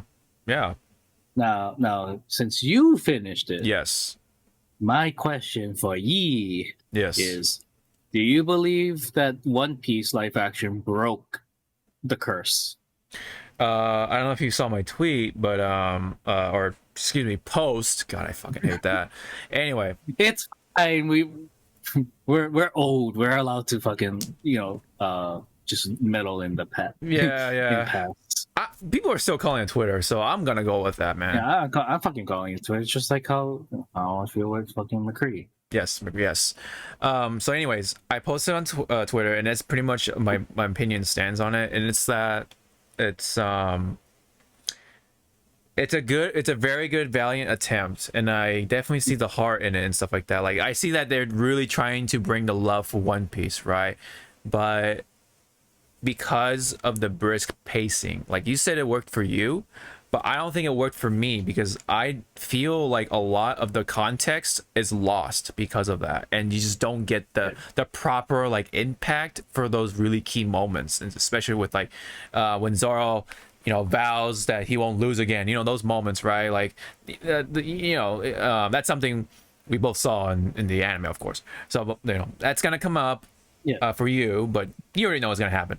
But stuff like that, for example, right? Like it just lacks that impact because it just doesn't feel like they really went through the motions and stuff like that, and of course that was to be expected, but still it really feels like these scenes don't really like connect that as well as it could have. Like there are there are a number of concepts that could have worked and these moments could have worked, but because of how it's being paced and it's 8 episodes and like all this stuff, right? It's just a victim of that, right? It's just for what it is. I can't fully buy it and call it like, oh, breaking the curse and stuff like that. Now, generally speaking, right, from a more like live action anime sort of like scope, right? Yeah, exposure. Like with all the other stuff, live action stuff I've seen, yeah, it's up there for sure. Like because of the amount of respect that it had, the heart, right? You see it, like you definitely can see it. There's no, like, you can't argue that like they really try to craft this to be like something to celebrate One Piece, but yeah. I was gonna say, on top of that, you can tell that they did homework, they did research. Yeah, for the most part. There are some fan service stuff that they kind of missed, in my eyes. There's just, but it's like nitpicking details, and that's kind of not important, right? Yeah. But it's like really the key moments that really like are lacking, and like I said, like the proper context is kind of like not there because of all the pacing, blah blah blah. But so to me, all those key moments kind of come off as like a almost like an imitation, right? Like it's just kind of like imitating what One Piece is. Well, yeah, it's celebrating, but it's just kind of. It's just it shows you these moments, but they don't show you like why these moments are supposed to be really cool and stuff like that. I mean, maybe that's for people to like look into the anime, like I want to check out the original story, and I think that's what this kind of this is all about. It's like it's exposure to the original material. Maybe it'll get people curious to like, oh, maybe I want to see how the anime / manga did things differently, or I want to see how this really unfolds, right? Because there's a lot of episodes for the anime, and you know what, it's convenient because it's also on Netflix, those episodes, right? The anime stuff is on Netflix, so it's so it's good to go where the live action ends. You can actually go back to the anime and just go like, okay, let's do our checkpoints or check marks. What translated, what went missing, yes, and what came on. So it's kind of like that nice not game, but that little like, okay, what's the difference? Yeah, what's the difference? Yeah. can you spot the difference? Yeah, that kind of stuff. Yeah. Well, yeah. This yeah. one says moo, and this one says moo. Yeah. But so yeah, so what was I gonna go with this? Oh, yeah, so like, right, context, blah blah blah. That's important. Like, but like, it just like rings hollow in a lot of those situations, and it also kind of like paints Luffy a little differently, and almost like kind of paints Luffy in all those moments kind of like almost on a just like on a surface level, like, oh, you know, he's just a boy who wants to be king of the pirates, right? But with the anime, right, it really explores a lot more things, right? I mean, it explores a lot more themes, but in a very consumable manner. That's what kind of like brings One Piece, to me anyway, on the map, right? Like it's really what a lot of those things makes One Piece for me stand out, you know. Like for the buggy stuff, right? There, for those who watch the anime and the manga, right, there was a whole story about the dog, you know, and there's nothing about the dog, there's nothing about the store that he was guarding, right? And there was no Richie, no lion, you know, nothing about the stuff around it too. And that's what really paints Luffy's motives to go after Buggy, right? Because it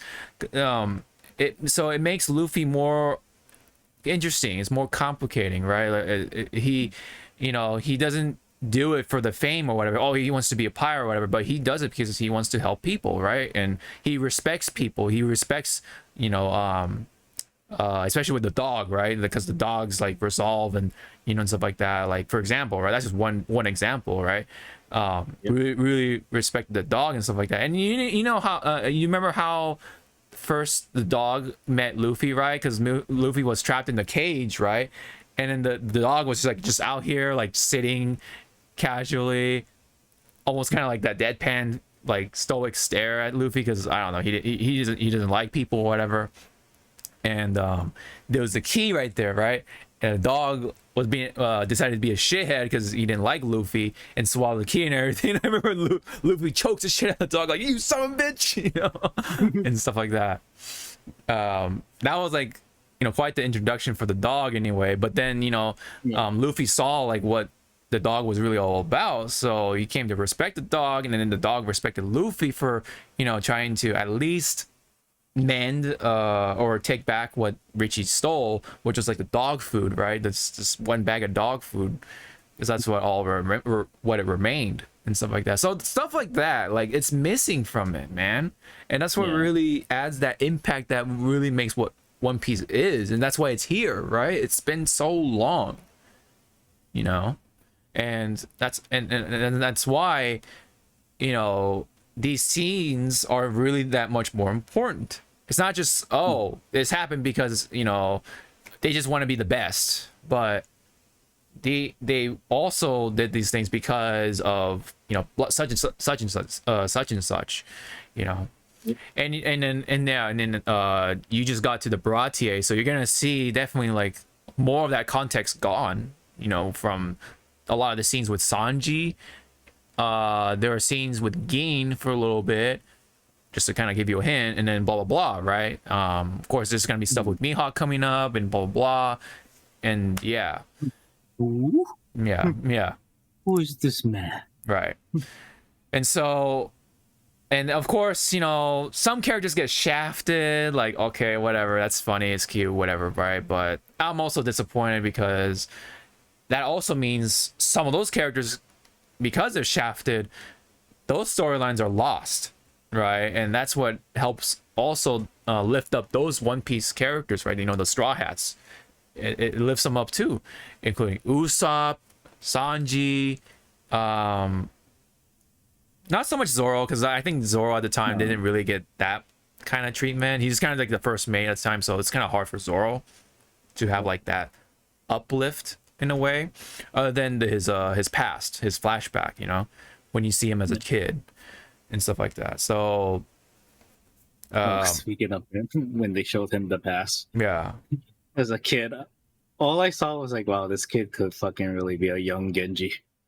Where's Hanzo? Where's your brother? Yeah, no, I was like, God. I yeah. was like, God, your fucking hair.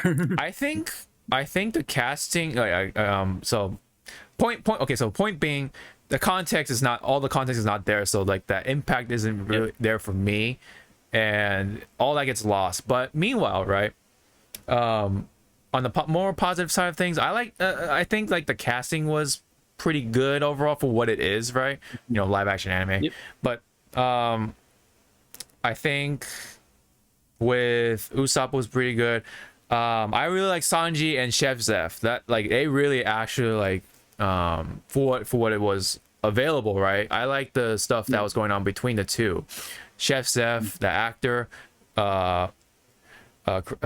Craig Fairbrass, really kind of, I think, nailed what Sf6 is like live action. So that I will give credit to there. And I think, in fact, the Baratier is definitely I would say the best arc, quote unquote, or episode, just because of that. Like, I think it has the most notes of One Piece in that area, I would say. Although it's like I said, like a lot of the key proper context is still gone, you know. But I think it's still. But out of the episodes, the one with the Baratier, I think is the best one, quote unquote, you know. And largely because of like with what was going on with Sanji and Sf6 between each other. I like the dialogue with the swearing and stuff like that. I think it's well incorporated in there. Like, you know, like they say ass shit a lot, like, you know. They like to say that a lot. Although some lines are kind of like falling back to that like whole like kind of what happened with the Cowboy Bebop. It just kind of like feels like cosplayers kind of like doing their character. Cosplay theater. Yeah, cosplay theater, exactly. It kind of falls it back into that a little bit, or quite a bit, in these like certain scenes. But yeah, so some of those lines could have been delivered better and stuff like that too, I would say, especially with the stuff with Kaya. It's only like one key scene, but whatever. But yeah, another good one, it's Captain Kuro, I would say. Like, that's pretty much Captain Kuro live action, you know. He kind of acts like that, and I believe that to be Kuro in live action, especially with the setting that they went with. It was pretty interesting. I like that concept. It could have been executed a lot better for sure, but I like the concept of it, like being a more horror, you know, instead of like horror-esque, like psycho thriller kind of stuff. You know, it's not like the supernatural horror, but like the more psycho horror kind of stuff, especially with you know, he's pretty much like Freddy Krueger / Edward Scissorhands, you know.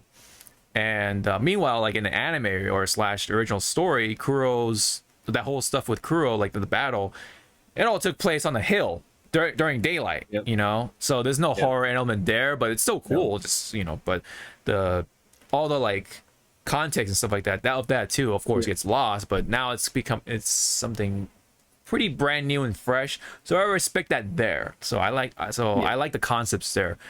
Now how Luffy, now how I was gonna say, oh, go ahead. I was gonna jump onto the horror-esque with Koro. Yeah, go ahead. The scene with Koro and Luffy in the room. I wish Koro was toying with Luffy a little bit more. Yeah, too. That too. I was about to bring that up. Go ahead. I wish, like, when Luffy is like trying to, you know, like hit him, Koro taunts him and then be like right behind Luffy, going like, "Over here." Yeah. Play around with it more. Yeah. And then, you know, give like, you know, like, and then just do like a little slash at Luffy, like, playing with his prey. Yeah. But every time I see Kuro does his you know, his speed, I was like, Jesus Christ, this looks like Wesker. I kind of wished they just made him like vanish instead of like woof, like a blur, you know, like the speed blur. The speed blur, Here and there kind of didn't work, but I wished Kuro, because the way Kuro did his super speed was like he just vanished, and then they had that, like that purple smoke almost, like in the anime. That The was mist, like yeah. So I wish they kind of did that, because in that sense, I think it's simpler to do in effects. So you just make them disappear like that. You know, that I wish they did it like that instead of like the whole blurring thing. Maybe like here and there would be okay, but like, you know, I wish they incorporated that somehow. But I didn't like how. I didn't like. No, I was gonna say. Oh, go ahead. Yeah, go ahead. Sorry, I was gonna say again with Kuro. Every time he did his speed, Yeah. I kept just sounding like Wesker. I'm over here. Yeah, over here. I frighten you. Yeah, exactly. Marvel 3, Wesker to be more specific. Well, what I was gonna say though, it's like I kind of didn't like how Luffy resolves the stuff with Kuro, because it just came off as cheap, like, you know, and you know, you kind of know what I'm talking about. Like it's Yeah. yeah. That's why, like, again, these shows, including, you know, like when we watched the Star Wars shows and stuff, it suffers from either the episodes were too short, or there's not enough episodes. Yeah, too short. It's going too fast. That's just kind of like all part of the proper context being lost and stuff like that because of the brisk pacing. And that, of course, again, that was to be expected, but it's just still is a detriment. Like that's still something to bring up, I would say, as someone who has watched the original story and stuff like that. That's why, if it does well, which it plainly is fucking doing well, guess when they do the second season, you know, you hope they will fucking, you know, hear the complaints. Hear the complaints of, or not complaints, sorry. The constructive criticism, like the professional here, people. Constructive criticism of what can you do better and what can you do less of. So more better would be slow it down. Yes, others absolutely. Would be like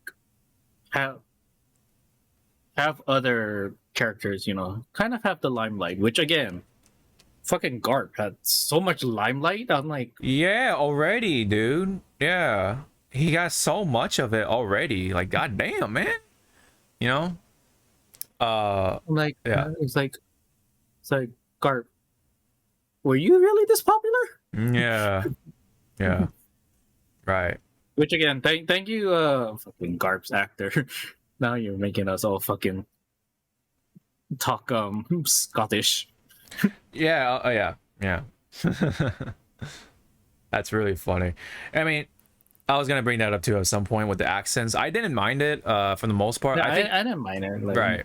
I think it definitely adds more to it. Like I kind of wish, in fact, they did more accents in like the what do you call? Oh yeah, the Funimation dub or whatever.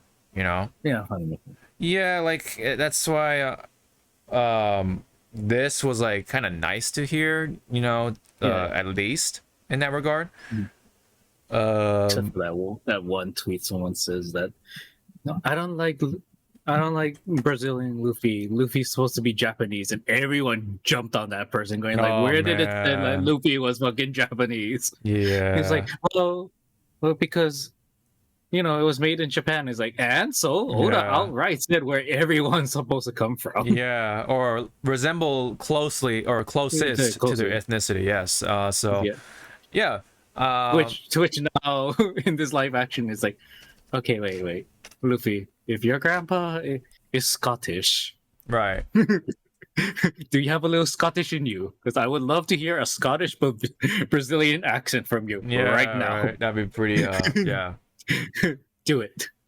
I mean, in a real world sense too, it makes kind of sense because you know he's a soldier, right? And what do soldiers do when they go around the world, right? I mean, they tend to like, you know, meet different people, and sometimes, you know, they fall in love, right? I mean, with multiple people, and you know, and yeah, that stuff happens, right? So Yep. The baby. the babies, yeah, especially during the boomer times too, right? Like Era. yeah, yeah, like that's there's a reason it's called the baby boomer like era or whatever, because that sort of stuff happened. That's just kind of like a normal thing to do, is to make a kid, right? Even though, you know, yeah, when you're either in love or married or whatever, right? It just kind of happens.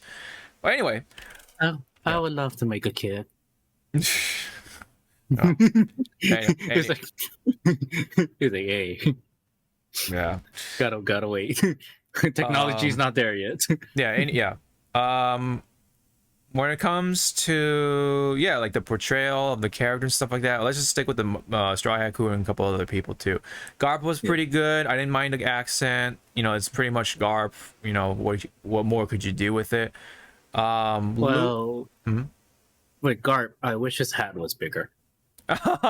Yeah, the dog hat. I mean, that's It was cute to see it, and then you're like, you kind of just want to like, okay, you know, it's like supposed to, fluff like, it up more. It's like flat, right? fluff it up, and isn't it supposed to be like right here? Yeah, like it's like a cap, right? Like almost like a like this, you know. It was, but instead it was like a flat like dog face like thing. flat nose, dog face. Like they just smushed the dog. Like Yeah. Yeah. Of course, the costuming, it's like, yeah, it comes off like, you know, cosplaying-ish. You know, a lot of those costumes look too fresh. It's almost like they didn't like age it well enough to be a part of that world. Yeah. You know, the one that suffered the most was Captain Morgan. Like we said earlier, we wish that his jaw was battle damage. Yeah, to like show, scars. Like, hey, yeah. Mm-hmm. Scarred. My friend brought up a good like probably like a good observation. It was like, because of Captain Morgan, you know that he's a proud jackass. He will have that one axe arm that has not been clean. Yeah. Right. It would just have dry blood, like, Mm-hmm. and it should have been like right there, like showing like, hey, I did that. Right. This is my prize arm. Right. So what was I gonna say? Oh yeah, so Garp was pretty good.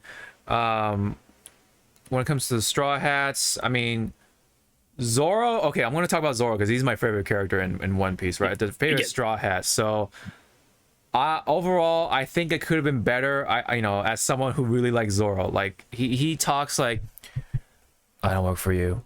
Hey. You know, that type of stuff, right? Like he literally talks like that most of the way until, like, you know, of course, obviously the most important moments, like he kind of yells and stuff like that, but he's like, yeah, you know, he talks like this, that kind of thing.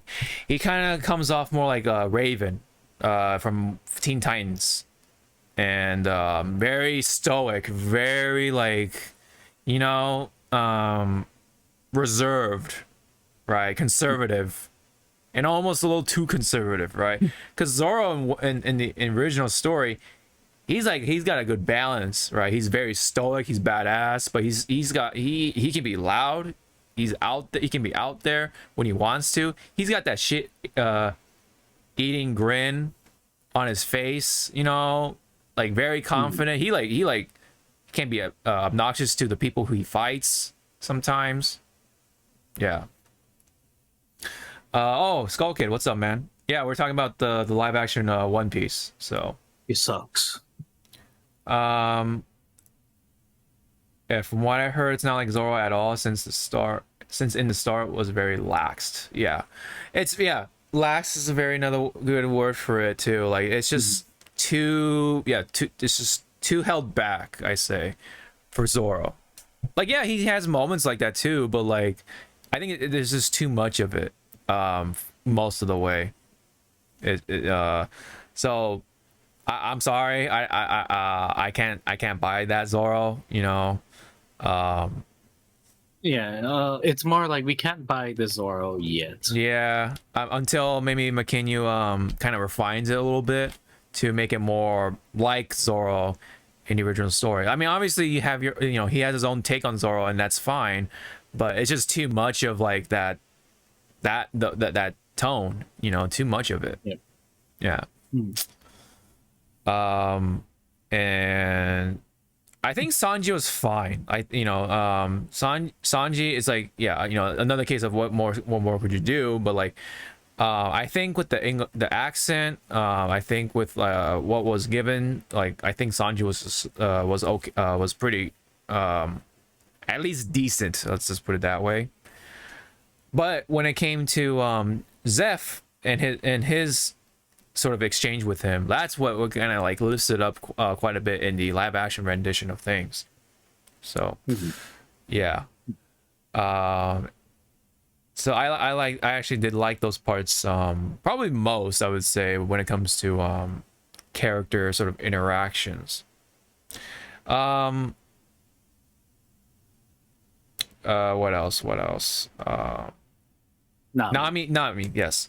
Nami was also Nami was also like that too, kind of like on the similar case of that, but there are moments where like, yeah, it's like she does have like good display of emotions with especially when with the stuff with Arlong coming up for you. The moment where, you know, she realizes what Arlong is doing to her, I like that part too, actually. I think that was pretty good. I think that was well delivered. And I actually respect that one. When it comes to Luffy, that gets a little shaky, right? Like, it's, you know, because of all the context and stuff like that, Luffy is pretty like, there's more to Luffy than him just being, oh, I want to be the best, I want to you know, like, you know, the typical shonen stuff, right? But if you actually, you know, look into the original story, there's quite a lot going on with Luffy, you know, if you're willing to study up on that, you know.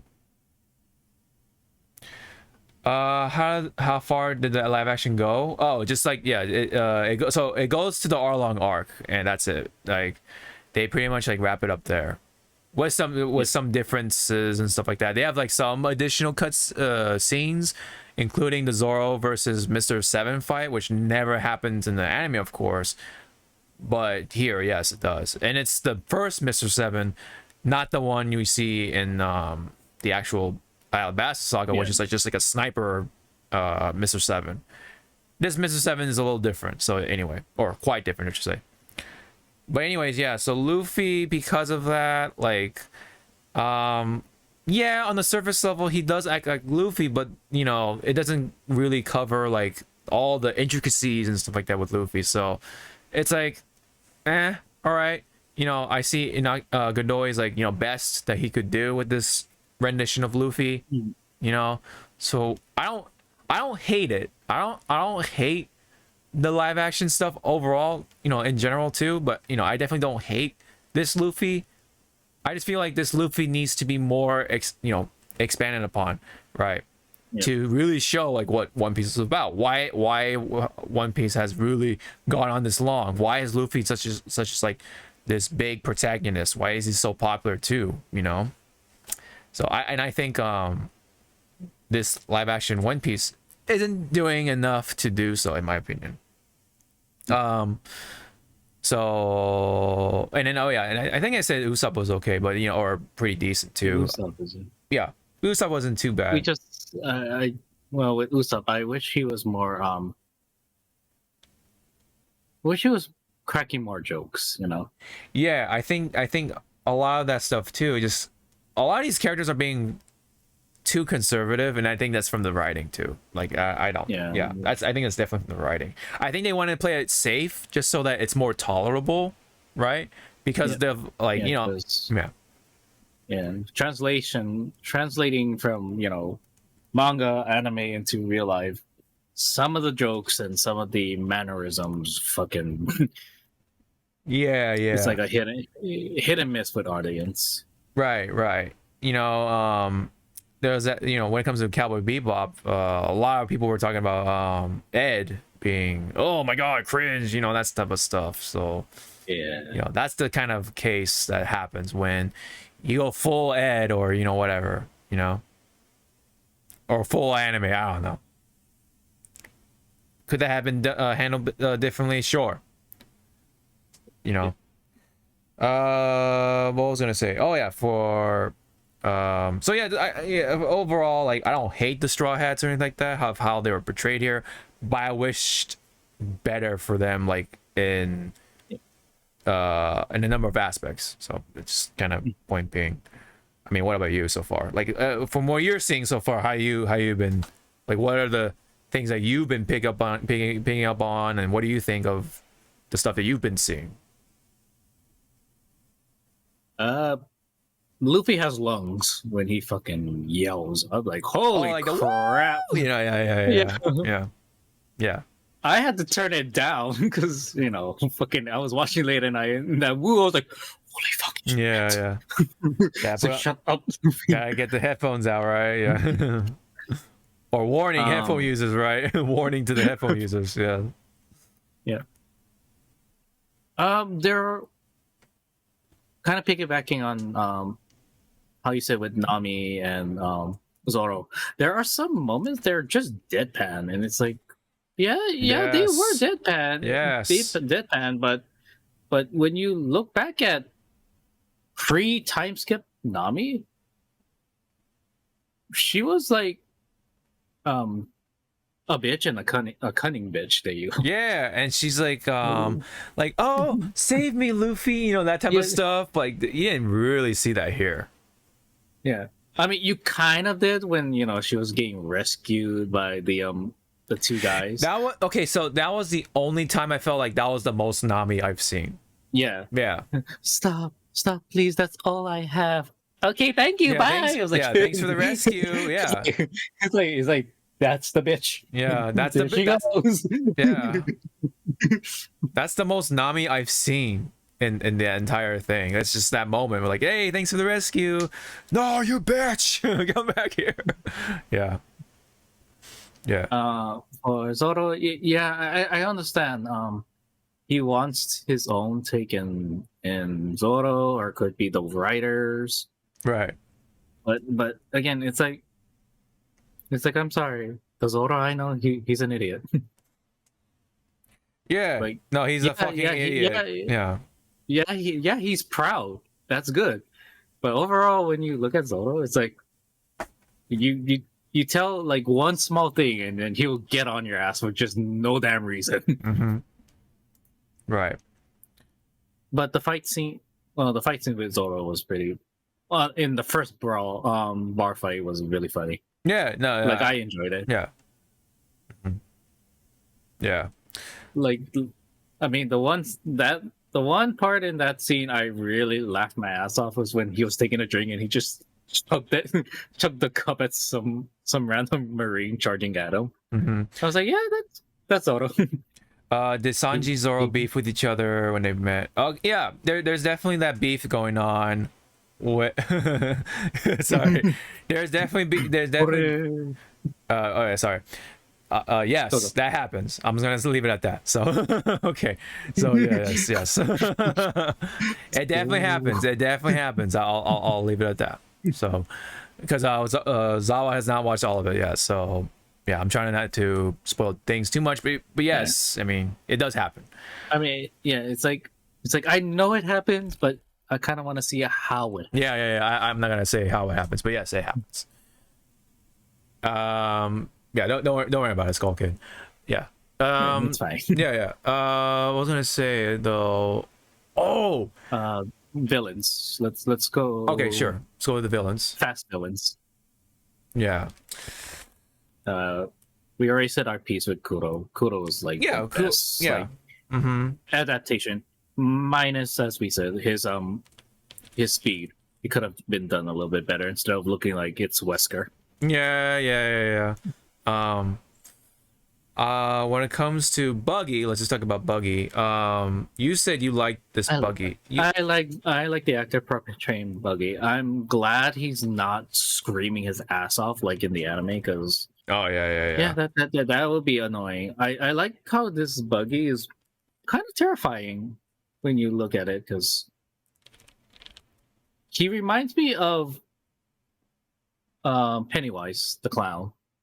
Kinda, yeah. Just a little bit. And what I wish though is that we saw more of his crew.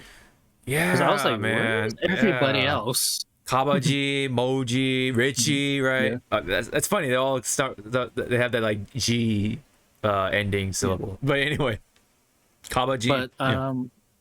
but with Bucky, I really like because yes, we saw it in the anime. I like how you saw the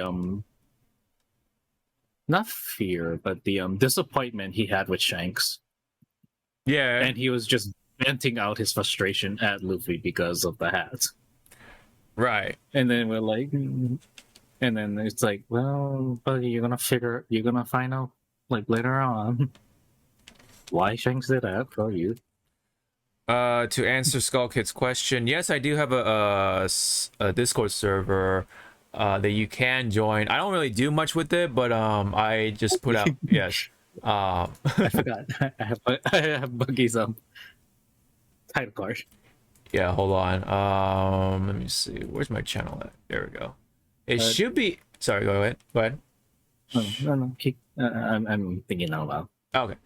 Yeah, it should be in the profile thing. It should be like somewhere on the bottom ish or something. It has like a picture of like my Discord stuff. So you just click on that picture and then it should take you to the server or whatever. But again, I don't really like do much with it other than, oh hey, I'm streaming or whatever, and maybe sometimes announce some things. But yeah, at least for right now. But yeah, so Buggy. But yeah, with Buggy, I think majority of the fans wish his makeup was a little bit fuller, you know. Okay. Okay. I do like that. You know, it's you know he's supposed to be a clown, like, you know, face paint and everything, and it's not his actual skin like the Joker. So I'm kind of happy about that. But the lips, the mouth makeup, I was like, holy shit, that is Joker. Right. Like they could have gone like differently with portraying Yeah. lips, but Yeah. But the one gripe I wish the actor or they tried, maybe they tried in like cuts, is do Buggy's facial expressions. You know, when he's like shocked or like fucking amused, he always has that lovely like facial expressions. Like his shock when he's like, Yeah. you just when he's smart. Yeah, oh man, yeah.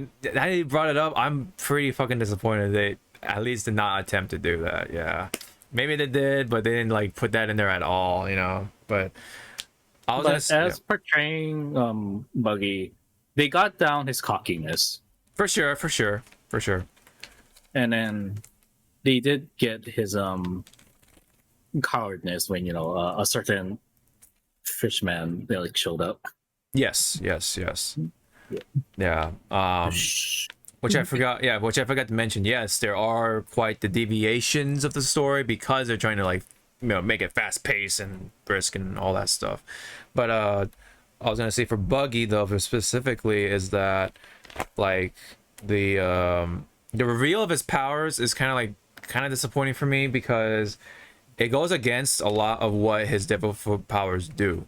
Because he's supposed to be about being sliced and being immune to being sliced, and because it's called the chop fruit. So basically, he goes into pieces being chopped up and stuff like that, and then he can like float around and do whatever, right? But with how they did it here, it's like he seems to be immune to like a lot of more things too, not just slicing, but punches and blunt force stuff, right? So when a certain thing happens to Buggy by that certain freshman, it doesn't make sense. It's like, oh, now he gets hit, like boom, like what the fuck, like, you know, when Luffy tried to punch him, like, oh, he had a hole in his gut or whatever, and like, oh, I think that hole in the gut is a reference to Kung Pao. Maybe, yeah, maybe they want, because when I saw that, I was like, I mean, that's a lot like Kung Pao. Yeah, it was like Kung Pao kind of thing. Like I was like, it's like who? It's like who in the VFX department has good taste in movies? Right. Step up, Yeah. claim your prize. Wow, yeah. That's a very niche, but like those like it's like one of those like I don't know, just like those childhood things that you Yeah, childhood popcorn movies. Like you just go like, cult following kind of yeah. Anyway, so they kind of like butchered his powers in a way that like they wanted to make him stronger. I get it, like that, you know, they want to make him more fierce or something. Because like in the anime, Buggy was getting his ass whooped because, you know, obviously Luffy doesn't do slicing, he just punches stuff, right? Especially at that time. And so we missed out on a lot of the gags, including Luffy kicking him in the balls when you know, when Buggy had his lower half just right there, you know, and then when Buggy was chasing Nami and stuff like that with his upper body being separated, and then Luffy just kicks him in the balls, and yeah, like it's just it really like messes up the story and stuff like that in a way too. And then they actually it seemed like they didn't quite read up on his powers, because his powers, like it's kind of like a rule with his like chop fruit, like he can only separate in a certain radius, right? And it's based on his feet, but they made it so that like I don't know, he can like separate himself like really far away, like his head was in the or whatever, but like anyway, so his head, like I don't know, it goes to different places or whatever, but like even like, but I think even in the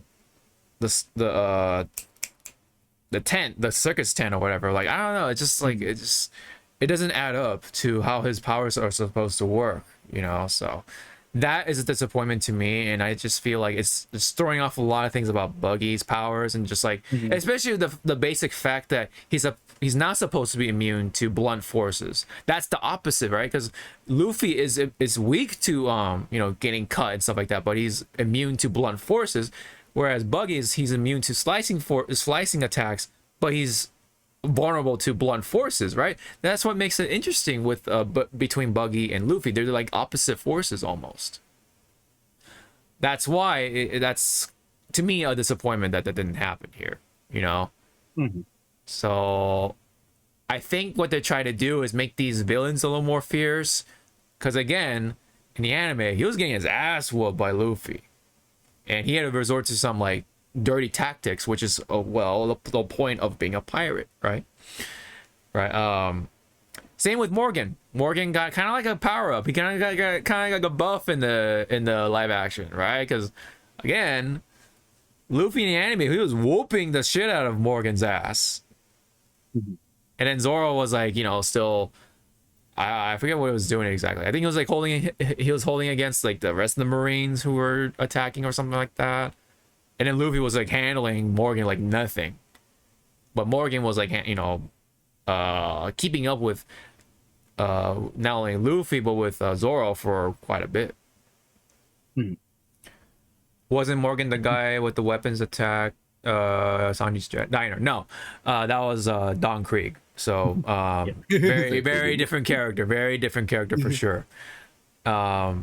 Morgan is the guy with the axe hand. Yeah, accent and the metal jaw. So yeah, so he was kind of like go back to Morgan. I wish the jaw was a little bit like a little higher or something to cover more of his face. Yeah, for sure. Cover it out, like, because I did not like seeing his bottom lip. I wish it was like covering it. Yeah, more covering up his face and stuff like that. And let me see. I was gonna say also, yeah. So like they kind of like tinker around with like the powers a little bit, which I didn't like. That I think Buggy's is like the one that really messed up the most out of the characters so far. And speaking of the villains, right? When they're fighting the villains, a lot of these major fights are at night, man, or at like they're dark, they're darkly lit, you know. A lot of the scenes were dark too, and there were some scenes during the day. Literally the only fight during the daytime is Morgan and one other fight, That's it. All the other major fights are dark. You know, Buggy's fight, Kuro's fight, but that's for mood reasons, right? And then you see in the trailer with Arlong, right? That was a pretty dark place too. So that's unfortunately like kind of like my gripe tier too, whether it's nitpicking or not. Like a lot of these major stuff is happening in with these like dimly lit places. So so it's like, I don't know if that was like their attempt to like hide some stuff, with the CGI or something, or some other stuff. But a lot of these scenes were taking place at night, especially with as you see in the trailer with, stuff with Nami and Luffy, like when Nami asked for Luffy's help during the Arlong stuff. That was like one of the most oddball things, like, wait, that scene's taking place at night? Right? Yeah. So okay, we're gonna go based on Luffy, on that scene alone. You can give me a nod, or just don't say anything at all. And I'm going based on the trailer because I'm not at that episode yet. Right. What I'm thinking or hoping is that, when that scene plays out, it is at night, but once Luffy places the hat on her, the sun rises, to show like a new day is dawning for Nami, So that's what I'm believing that's gonna happen. Mm-hmm. Don't say shit. Right. Don't say shit. Right. Right. I get it. So yeah, that's really all I have. Like all the major stuff in my head to say, like all the like disappointments and all that stuff. Like the characters were, Oh, well. Is there anything? I was gonna say, Shanks grew on me. He grew on me. Mm-hmm. Right. I want to, yeah. Like I don't hate it either. Because remember how we said like, oh, this Shanks kind of looks. Yeah. But then when you see the portrayal of Shanks, it's like, you know what? I'm gonna give you a chance. Yeah. I definitely got used to it, so I tolerated Shanks, but definitely got to see a little more,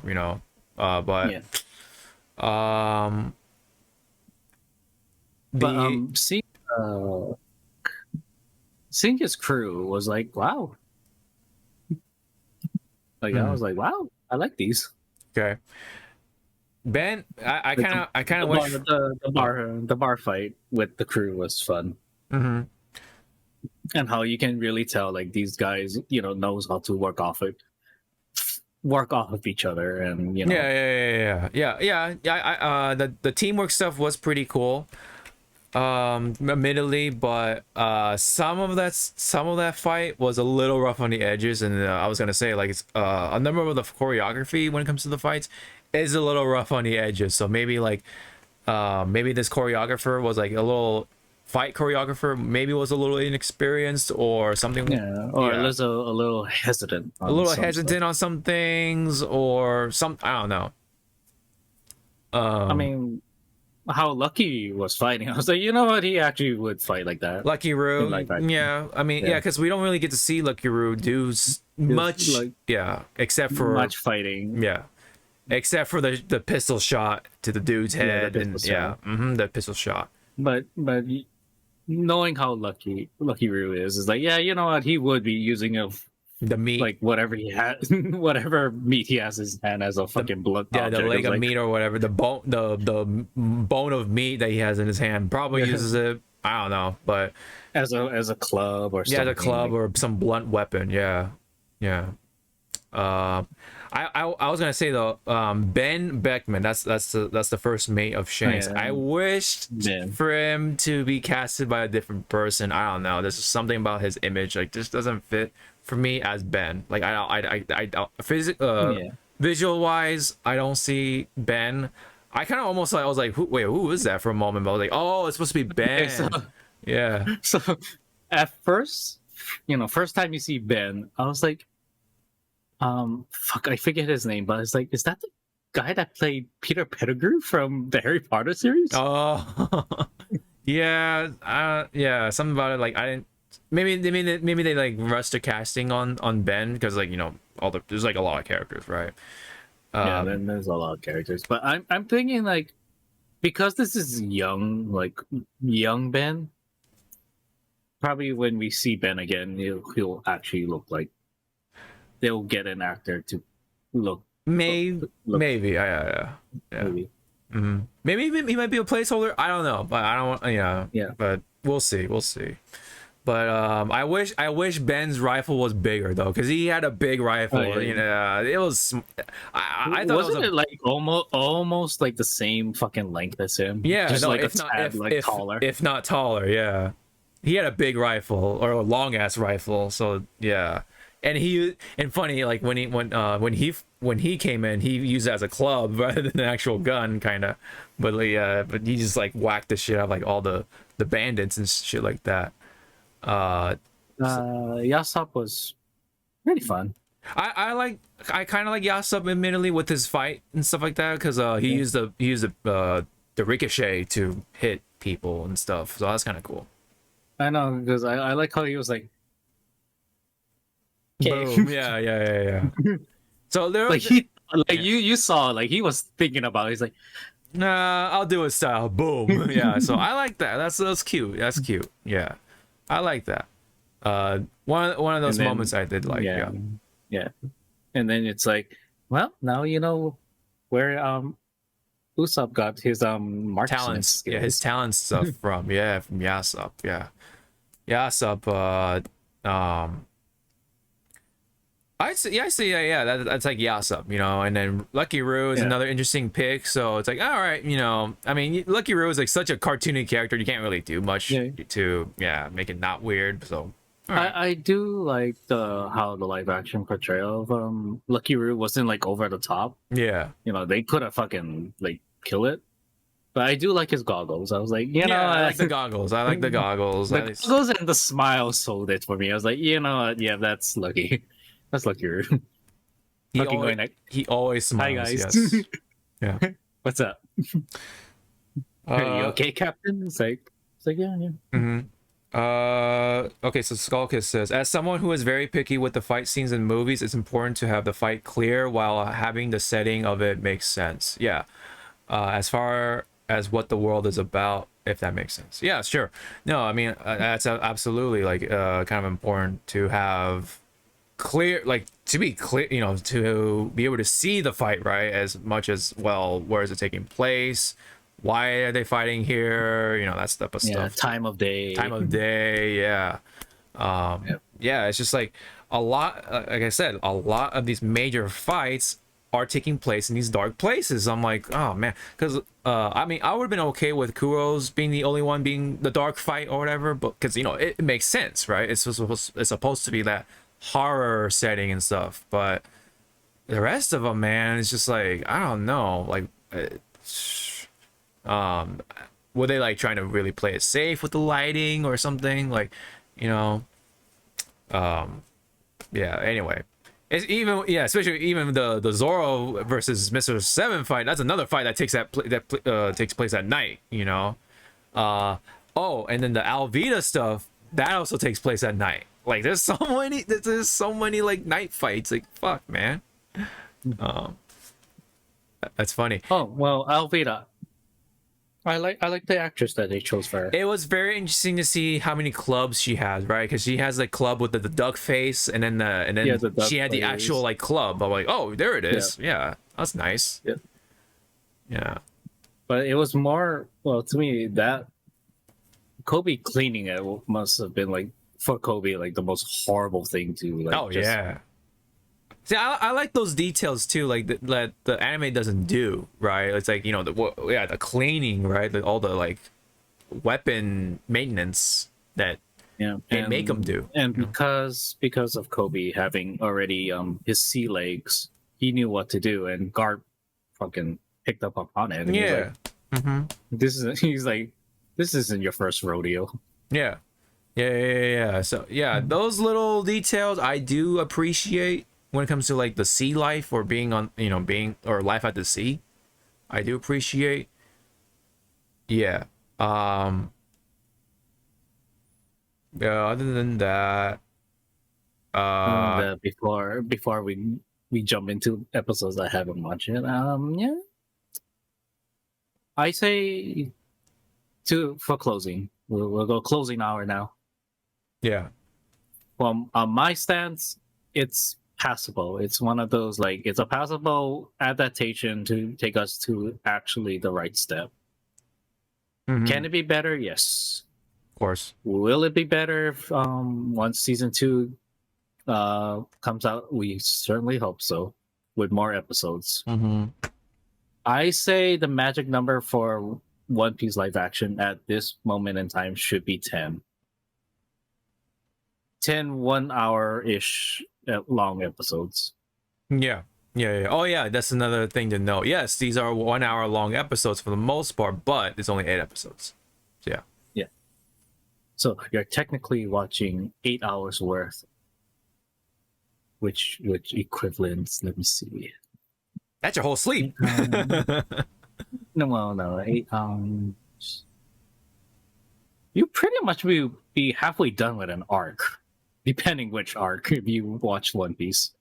Roughly, if it depends on what. Yeah. With the early what? arcs, I say. Yeah, East Blue is like not that long, so you can go zoom. Kinda, yeah. When Alabasta. Actually, how long? How many? I know we asked this to each other long ago.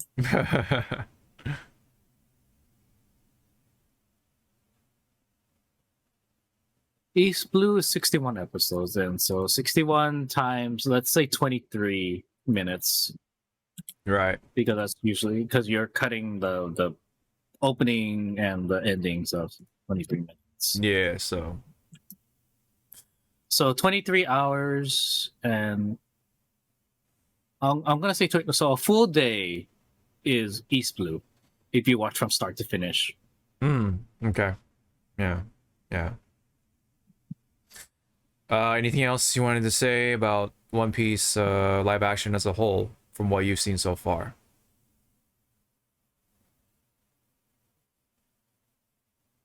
Well, again, if it does well, which again it's doing well, I Yeah. really want to know how they're gonna do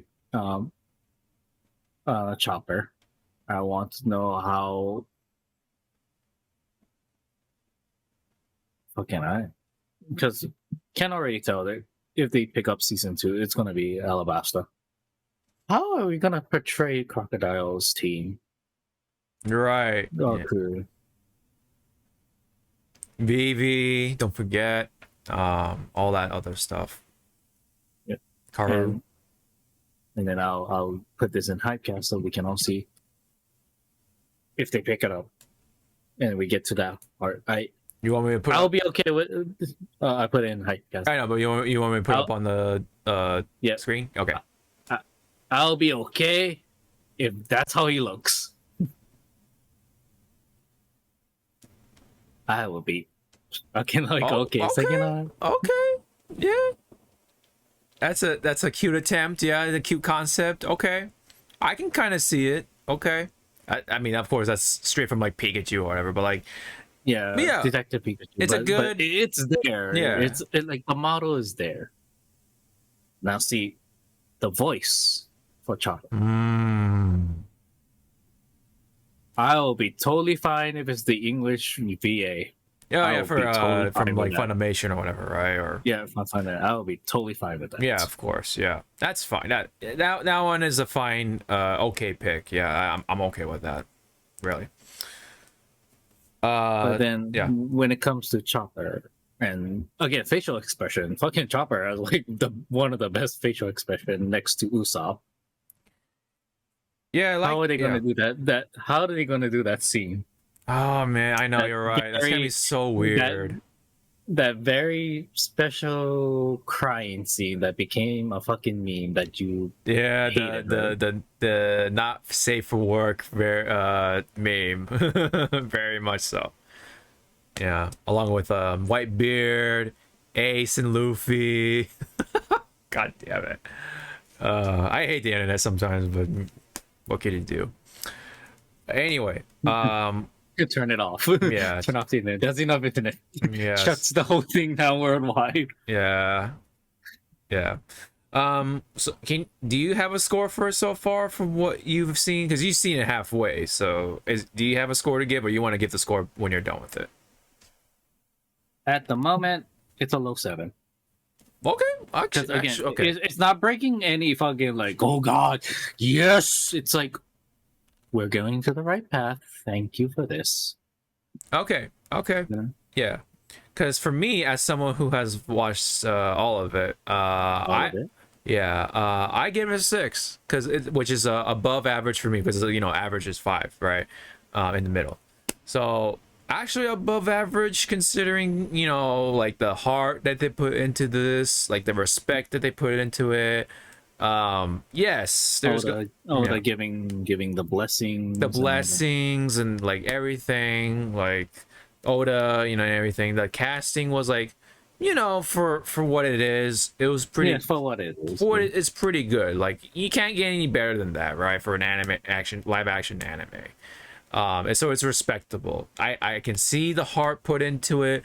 They can see the love that they're working with. With One Piece, they love One Piece. I can definitely see that, but the execution could have gone way better, I think. And the brisk pacing definitely does serve as like a double-edged sword for a number of people. It's a detriment for me because you miss out on so much of the context, which ultimately kind of takes away a lot of what makes One Piece for me anyway. But as a general sort of like source of entertainment, yeah, you're gonna have entertainment, because there's a dude stretching, right? Like, and you have bar fights. You can have Captain Kuro's horror house, like boo, yeah. You have Fishman. I'm so glad they didn't do that. Kuro didn't do that shit. Like boo. Like you had to scare people to just go boo. No, yeah. He actually was like fucking like, oh god. Yeah, and open this door. Open this door. I need to go. The monster's coming. Yeah, apart from like some weird stuff they did this with some people's powers, like Buggy, for example. Like they kind of just like splooged on Buggy's powers. Other than that, it was decent. It's passable. Like, yes, it's just we're not saying it's bad. We're not saying good. It's right. Like one of those like, you know what? I get it. Yeah, I get it. You did your homework. That's all what we ask for some of these things. You do your damn homework. Right, for the most part, right. The fan service is very respectable. There's plenty of like little Easter eggs and stuff in there for the One Piece fans. So is this the best live action series from Netflix? Sure. But is this the best live action anime in general? Don't forget the Rurouni Kenshin. Yeah, stuff like that. Yeah. So that's why it's like, sorry, Loto's actor. You're not the only one that was in Kamen Rider. Someone beat you to it. Yeah. So that's the thing, right? Yeah. So a certain writer, I don't think you can see it. No, certain writer named Deno beat you to it. That's funny. To which to that actor who recently said that he is now wanting to come back into Kamen Rider because he wanted to get away from it. He didn't want to just have his whole image around Kamen Rider.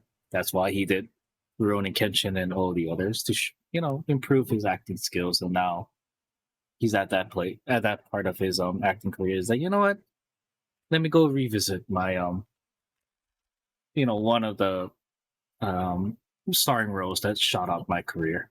Yeah, my man Skull Kid says when it comes to the Kamen Rider stuff, that's pretty funny. Yeah.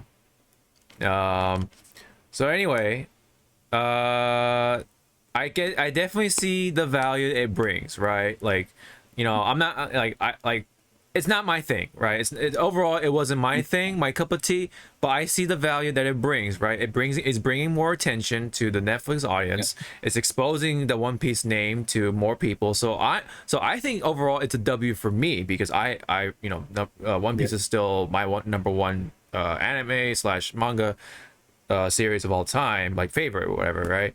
And so that alone is a W for me. But as a live action anime show or whatever, that's adaptation Yeah. with the One Piece name. It definitely could. There are a lot of areas to be improved upon and stuff like that. So it's a 6 out of 10 for me. So yeah, above average.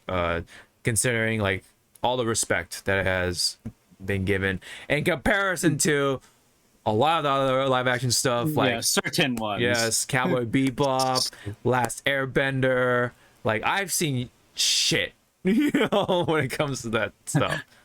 See, this man is talking about like things that you can just watch, and you know, you sit there and go like, holy shit, this is a piece of shit, but I can get through this.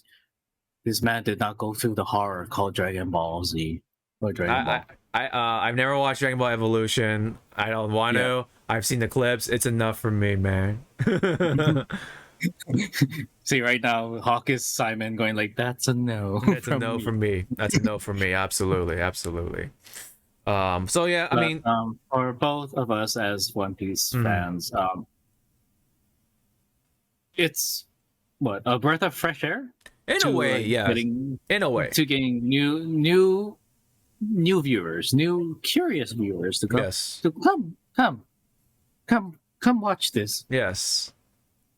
And don't worry about the episode count. I mean, it's only 1,000 plus. You don't have to do it in one sitting. Looks at my fucking friend who did it in one sitting, and he wasted half a month doing it. It definitely, yeah. So the Netflix series definitely is doing good no matter what, because it's just bringing eyes to One Piece, and I think that's what Oda always saw it as more eyes on the screen. That's pretty much it, man. Yeah. Overall, in the grand scheme of it, it's an overall gain. Exactly. No matter how you look at it, it's just more eyes on One Piece. That's a gain no matter what, especially for someone like Oda, right? He didn't lose any money. He just approved a studio and Netflix to use his stuff, and there you go, right? And he even had a saying in the final casting of the call, right? That type of stuff too. Did he direct it? No, but he was still involved at least to some extent, unlike some other creators when it comes to live action adaptations and stuff like that. So that's why I want to say Oda was kind of a little bit like Toho. Toho's grip on Godzilla. Exactly. Yeah. Because if this Netflix adaptation bombed, Oda would have been like Toho, how Toho warned Legendary Pictures that if Godzilla 2014 bomb, that's it. Godzilla ain't leaving Japan. It's gonna stay in Japan's hands. Yeah. So I'm glad to see that One Piece live action isn't like a complete joke of a adaptation like Cowboy Bebop. Like, yeah, there's haters. There's people who like it. I'm kind of like in the middle-ish, like a little more towards the haters because it's not for me, right? Overall, but at least it did it overall tastefully. I'd say it's very respectable, whatever. So I can see this getting another season at least because of how successful it is right now. And will I give it another watch? Sure, just to kind of like, do more reviews and stuff like that, and all that in between. So but yeah, I have my nitpicks on it. I'm very picky because this is my favorite series of all time and all that stuff. So I don't want to come off as like mostly negative or completely negative, but that's how I feel about it. He has his reasons. Everyone. I have my reasons. Yes, exactly. So don't go on a canceling fucking spree like idiots. Yeah, right. Yeah. I see the positives, but I also see like the problems it has, like a lot of problems it has, man. Yeah. All right. Was there anything else you wanted to? Are you out? No, I was going to say my sake is gone, but I mean my water. Water is in here. Yeah, don't drink on the job. No, I'm kidding. I'm kidding. Was there anything else you wanted to say for One Piece live action? I know you didn't like watch all of it, but Pretty much if this gives like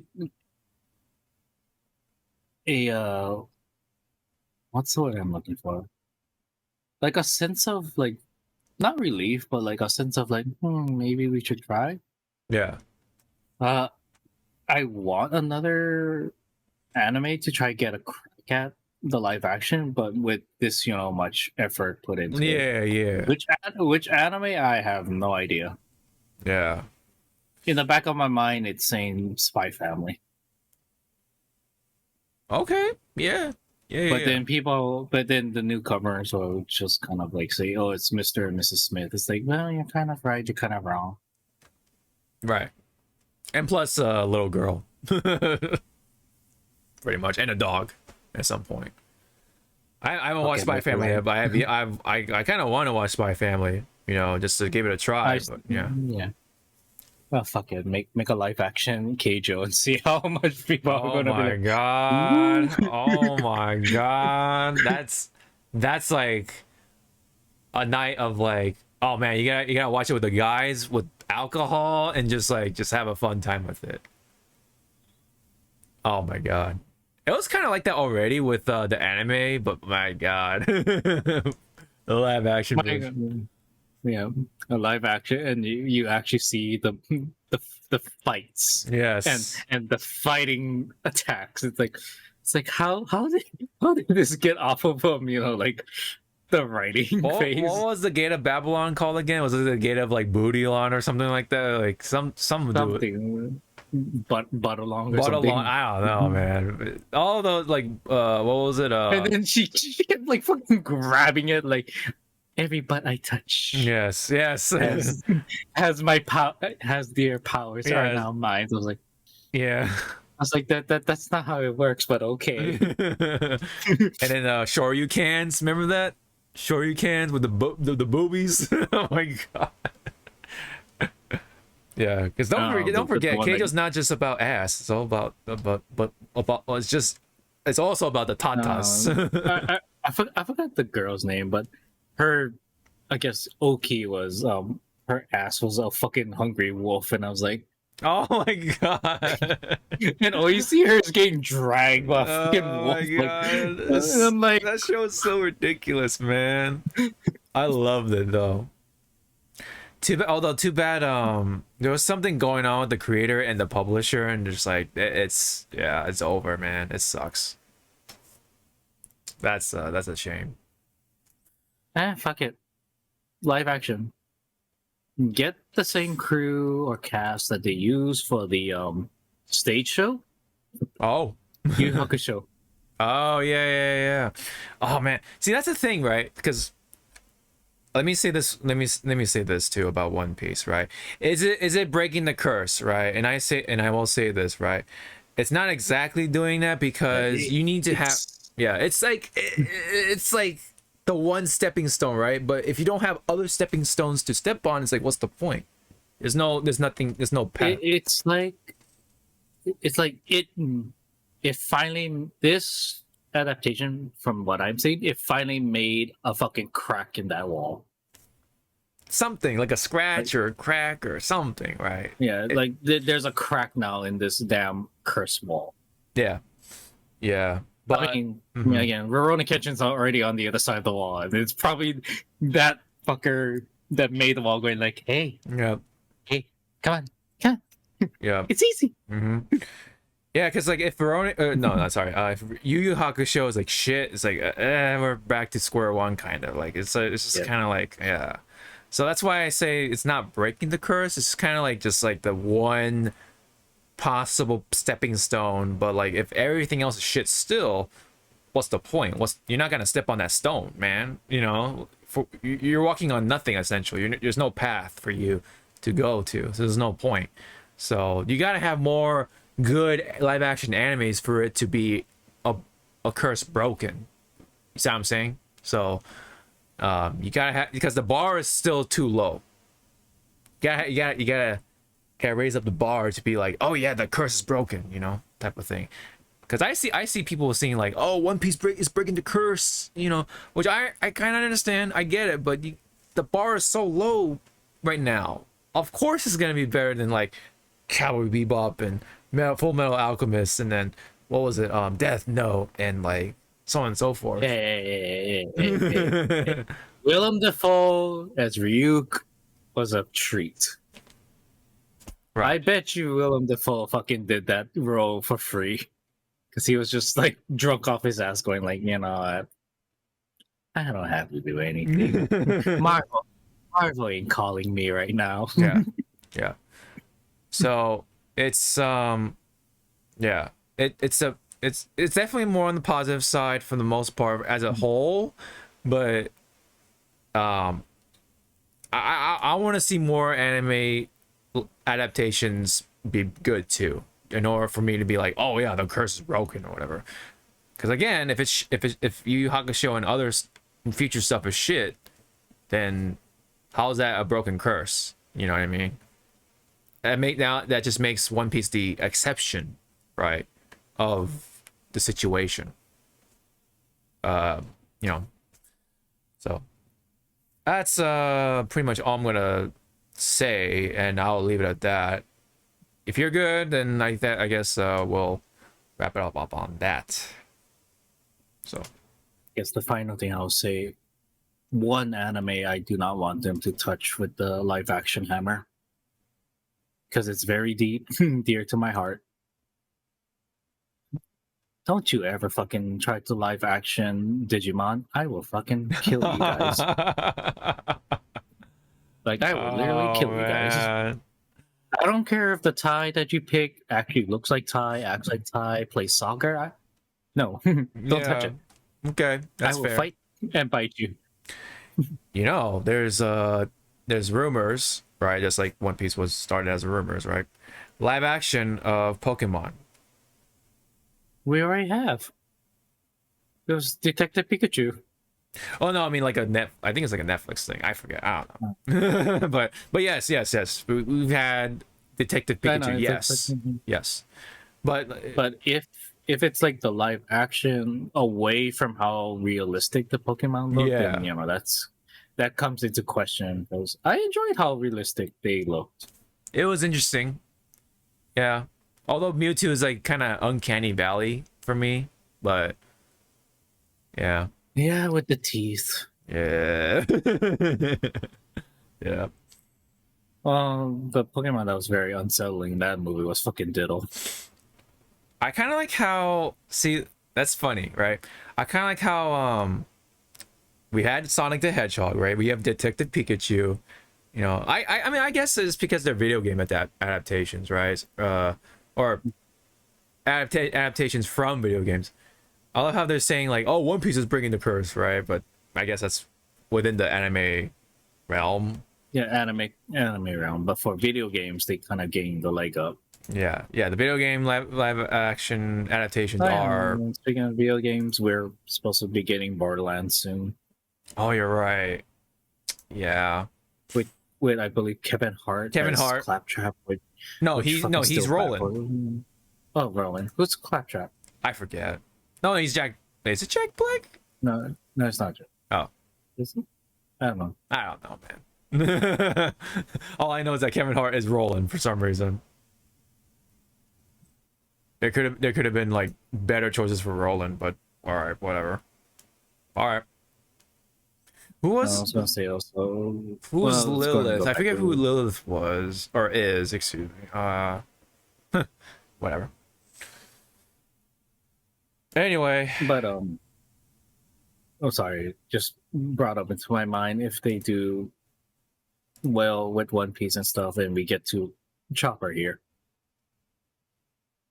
I'm okay with Jamie Lee Curtis. I know a lot of people are asking that she will be a good Kurela. Dr. Kurela, yeah. It was like, you know what? She has actually the face for it. She has the face. I'm sure she likes One Piece enough to get the knowledge right.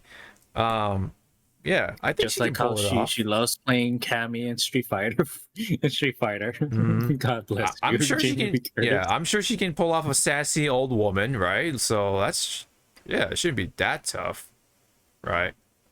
But again, I just want to see Jamie Lee Curtis with the goggles and just dry, having that fucking shitty smile at people like, "Hi guys, what's up?" Yep.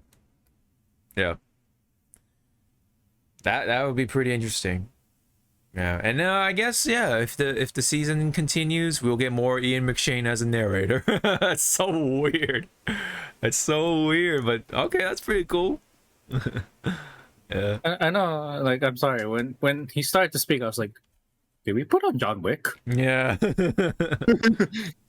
Yeah. Right. Is Keanu Reeves just gonna like show up with a pencil? Yep. And we're gonna walk into the Continental. Yeah. Which I could see if One Piece character would be like in the real world as an assassin, Mihawk. I could fucking see that, and give like respect to John, but also carrying his big ass sword. Yeah. It's like what does he use? That sword. He doesn't use guns. Nope. How does he swing it? like that. Yep. All right. I think we can wrap it up here. Yep. Yeah. We're good. I think we're good, right? Old One Piece fan idiots here. We can go. We can go along about One Piece, man. Hours. Yes. Yes. Oh man, aren't you excited for a possibility of Kizaru being live action? Or the admirals at that point, right? Like 3 admirals. That, and also a friend brought up a interesting like how are they gonna do it if they go that far? Boa Hancock and her sisters. Oh yeah, but yeah. Or Law, Law, Kid. Oh, Kid is gonna be the fucking like a headache. Yeah. I kind of want to see Henry Rollins be casted as a Kid. You remember, you know Henry Rollins, yes? That'd be pretty fucking funny. I mean, what is he doing, right? I mean, I'm sure he'll be up to it. And I just saw it on Twitter. Someone said, like, get Ryan Gosling to fucking play Doflamingo, and they kind of like places Doflamingo's sunglasses and the boa, feather boa jacket. Yeah. Yeah. You do realize Doflamingo is a fucking giant. Yeah, he's like 10 feet tall or something. Yeah, I think he's 10 feet tall. Exactly. He's right around the same height as Jinbei, if not a tad taller, which is crazy. Yeah, he's hella tall. Yeah, he's definitely hella tall. Yeah. Which again, we gonna if we bring in the giants, the giant characters. Yeah, that's gonna be really interesting to see of how they're gonna pull that off. How are they gonna pull off Whitebeard? How are they gonna fucking pull off Queen? How are they gonna pull off fucking? It's like I don't want to think about it because it's like, oh god. Oh man, I really wished nothing happened to Tim Curry, because obviously he's like incapacitated at this point. But if he was still like healthy and all that stuff, I really wished he could have done Ivankov, man. Good fucking Eva-chan. Yeah, because his character was the inspiration for Ivankov anyway, so it's like full circle at that point. Yeah, the Emperors too. Yeah, the Whitebeard. We already have Shanks, but Big Mom, Kaido. My God, how's that gonna work, right? Well, for Big Mom and Kaido, we're just gonna see their shadows, pretty much, in their eyes. No, we're always gonna be seeing their shadows and eyes. That's it. That's the. Because that's what I remember when we first heard of like Kaido and Big Mom. All I remember was, I forget which episode. I think it was her like introduction. Yeah. Big Mom was just lying down. You see her figure in the dark, and she's just smoking. Yeah, she was just doing that. Just doing this. Yeah. This pose. Just lying down. And I was like, wow, that's a big woman. Yeah, and she was like drooling too. I was like, ooh. I know. Yeah, she's like hungry for some. Yeah, Caesar Clown would be really interesting to see. Yeah, it's gonna be a I CG. want. Yeah. Yeah, I know. Well, they can have his, you know, jacket roll, Yeah, but his then role. his smoke effects will be CG. Yeah. But who would have? But who would have the facial like features to pull off Caesar I- Clown? That's the thing. Willem Dafoe. Actually, yeah, I would. But then now it comes to the laugh. Yeah. Will William Dafoe do a good Shirororo? I would say try to like okay do it, but then like oh yeah, I forgot to mention that like the some of the laughs made it through. Yeah, Yeah, some of the last made it through. I don't know the last made it through. Anyway, okay, so when it comes to that, I would say like yeah, do it, but then you can kind of sound like Green Goblin doing it, kind of. All right, Skull Kid, thanks for stopping by, man. Yes. Oh, yeah. Wrap it up, kids. I'm fucking hungry. Yeah. I got Papa John's waiting for me, man. I got Papa waiting for me, man. Okay, that can go into so many different directions that I'm gonna go like. That's how we wrap it up. That's how we wrap it up. I got Papa waiting for me, so we're gonna. His dad is waiting for him. yeah. Anyway, so thank you very much. This has been a pretty long episode, like I kind of predicted because of One Piece. Yeah, because One Piece. Be like that, man. Not our fault. Yeah, and we're likely gonna talk about it again because Zawa will fully see it by then, and then he can give his conclusive review on it, and then we'll go. Piece of shit. Hey, I mean, all right. So again, thank you very much. Pretty long session because again, One Piece, and then so we'll be back. Definitely talking about a little more on One Piece, and then we'll just take it from there. So See what happens. You probably might be playing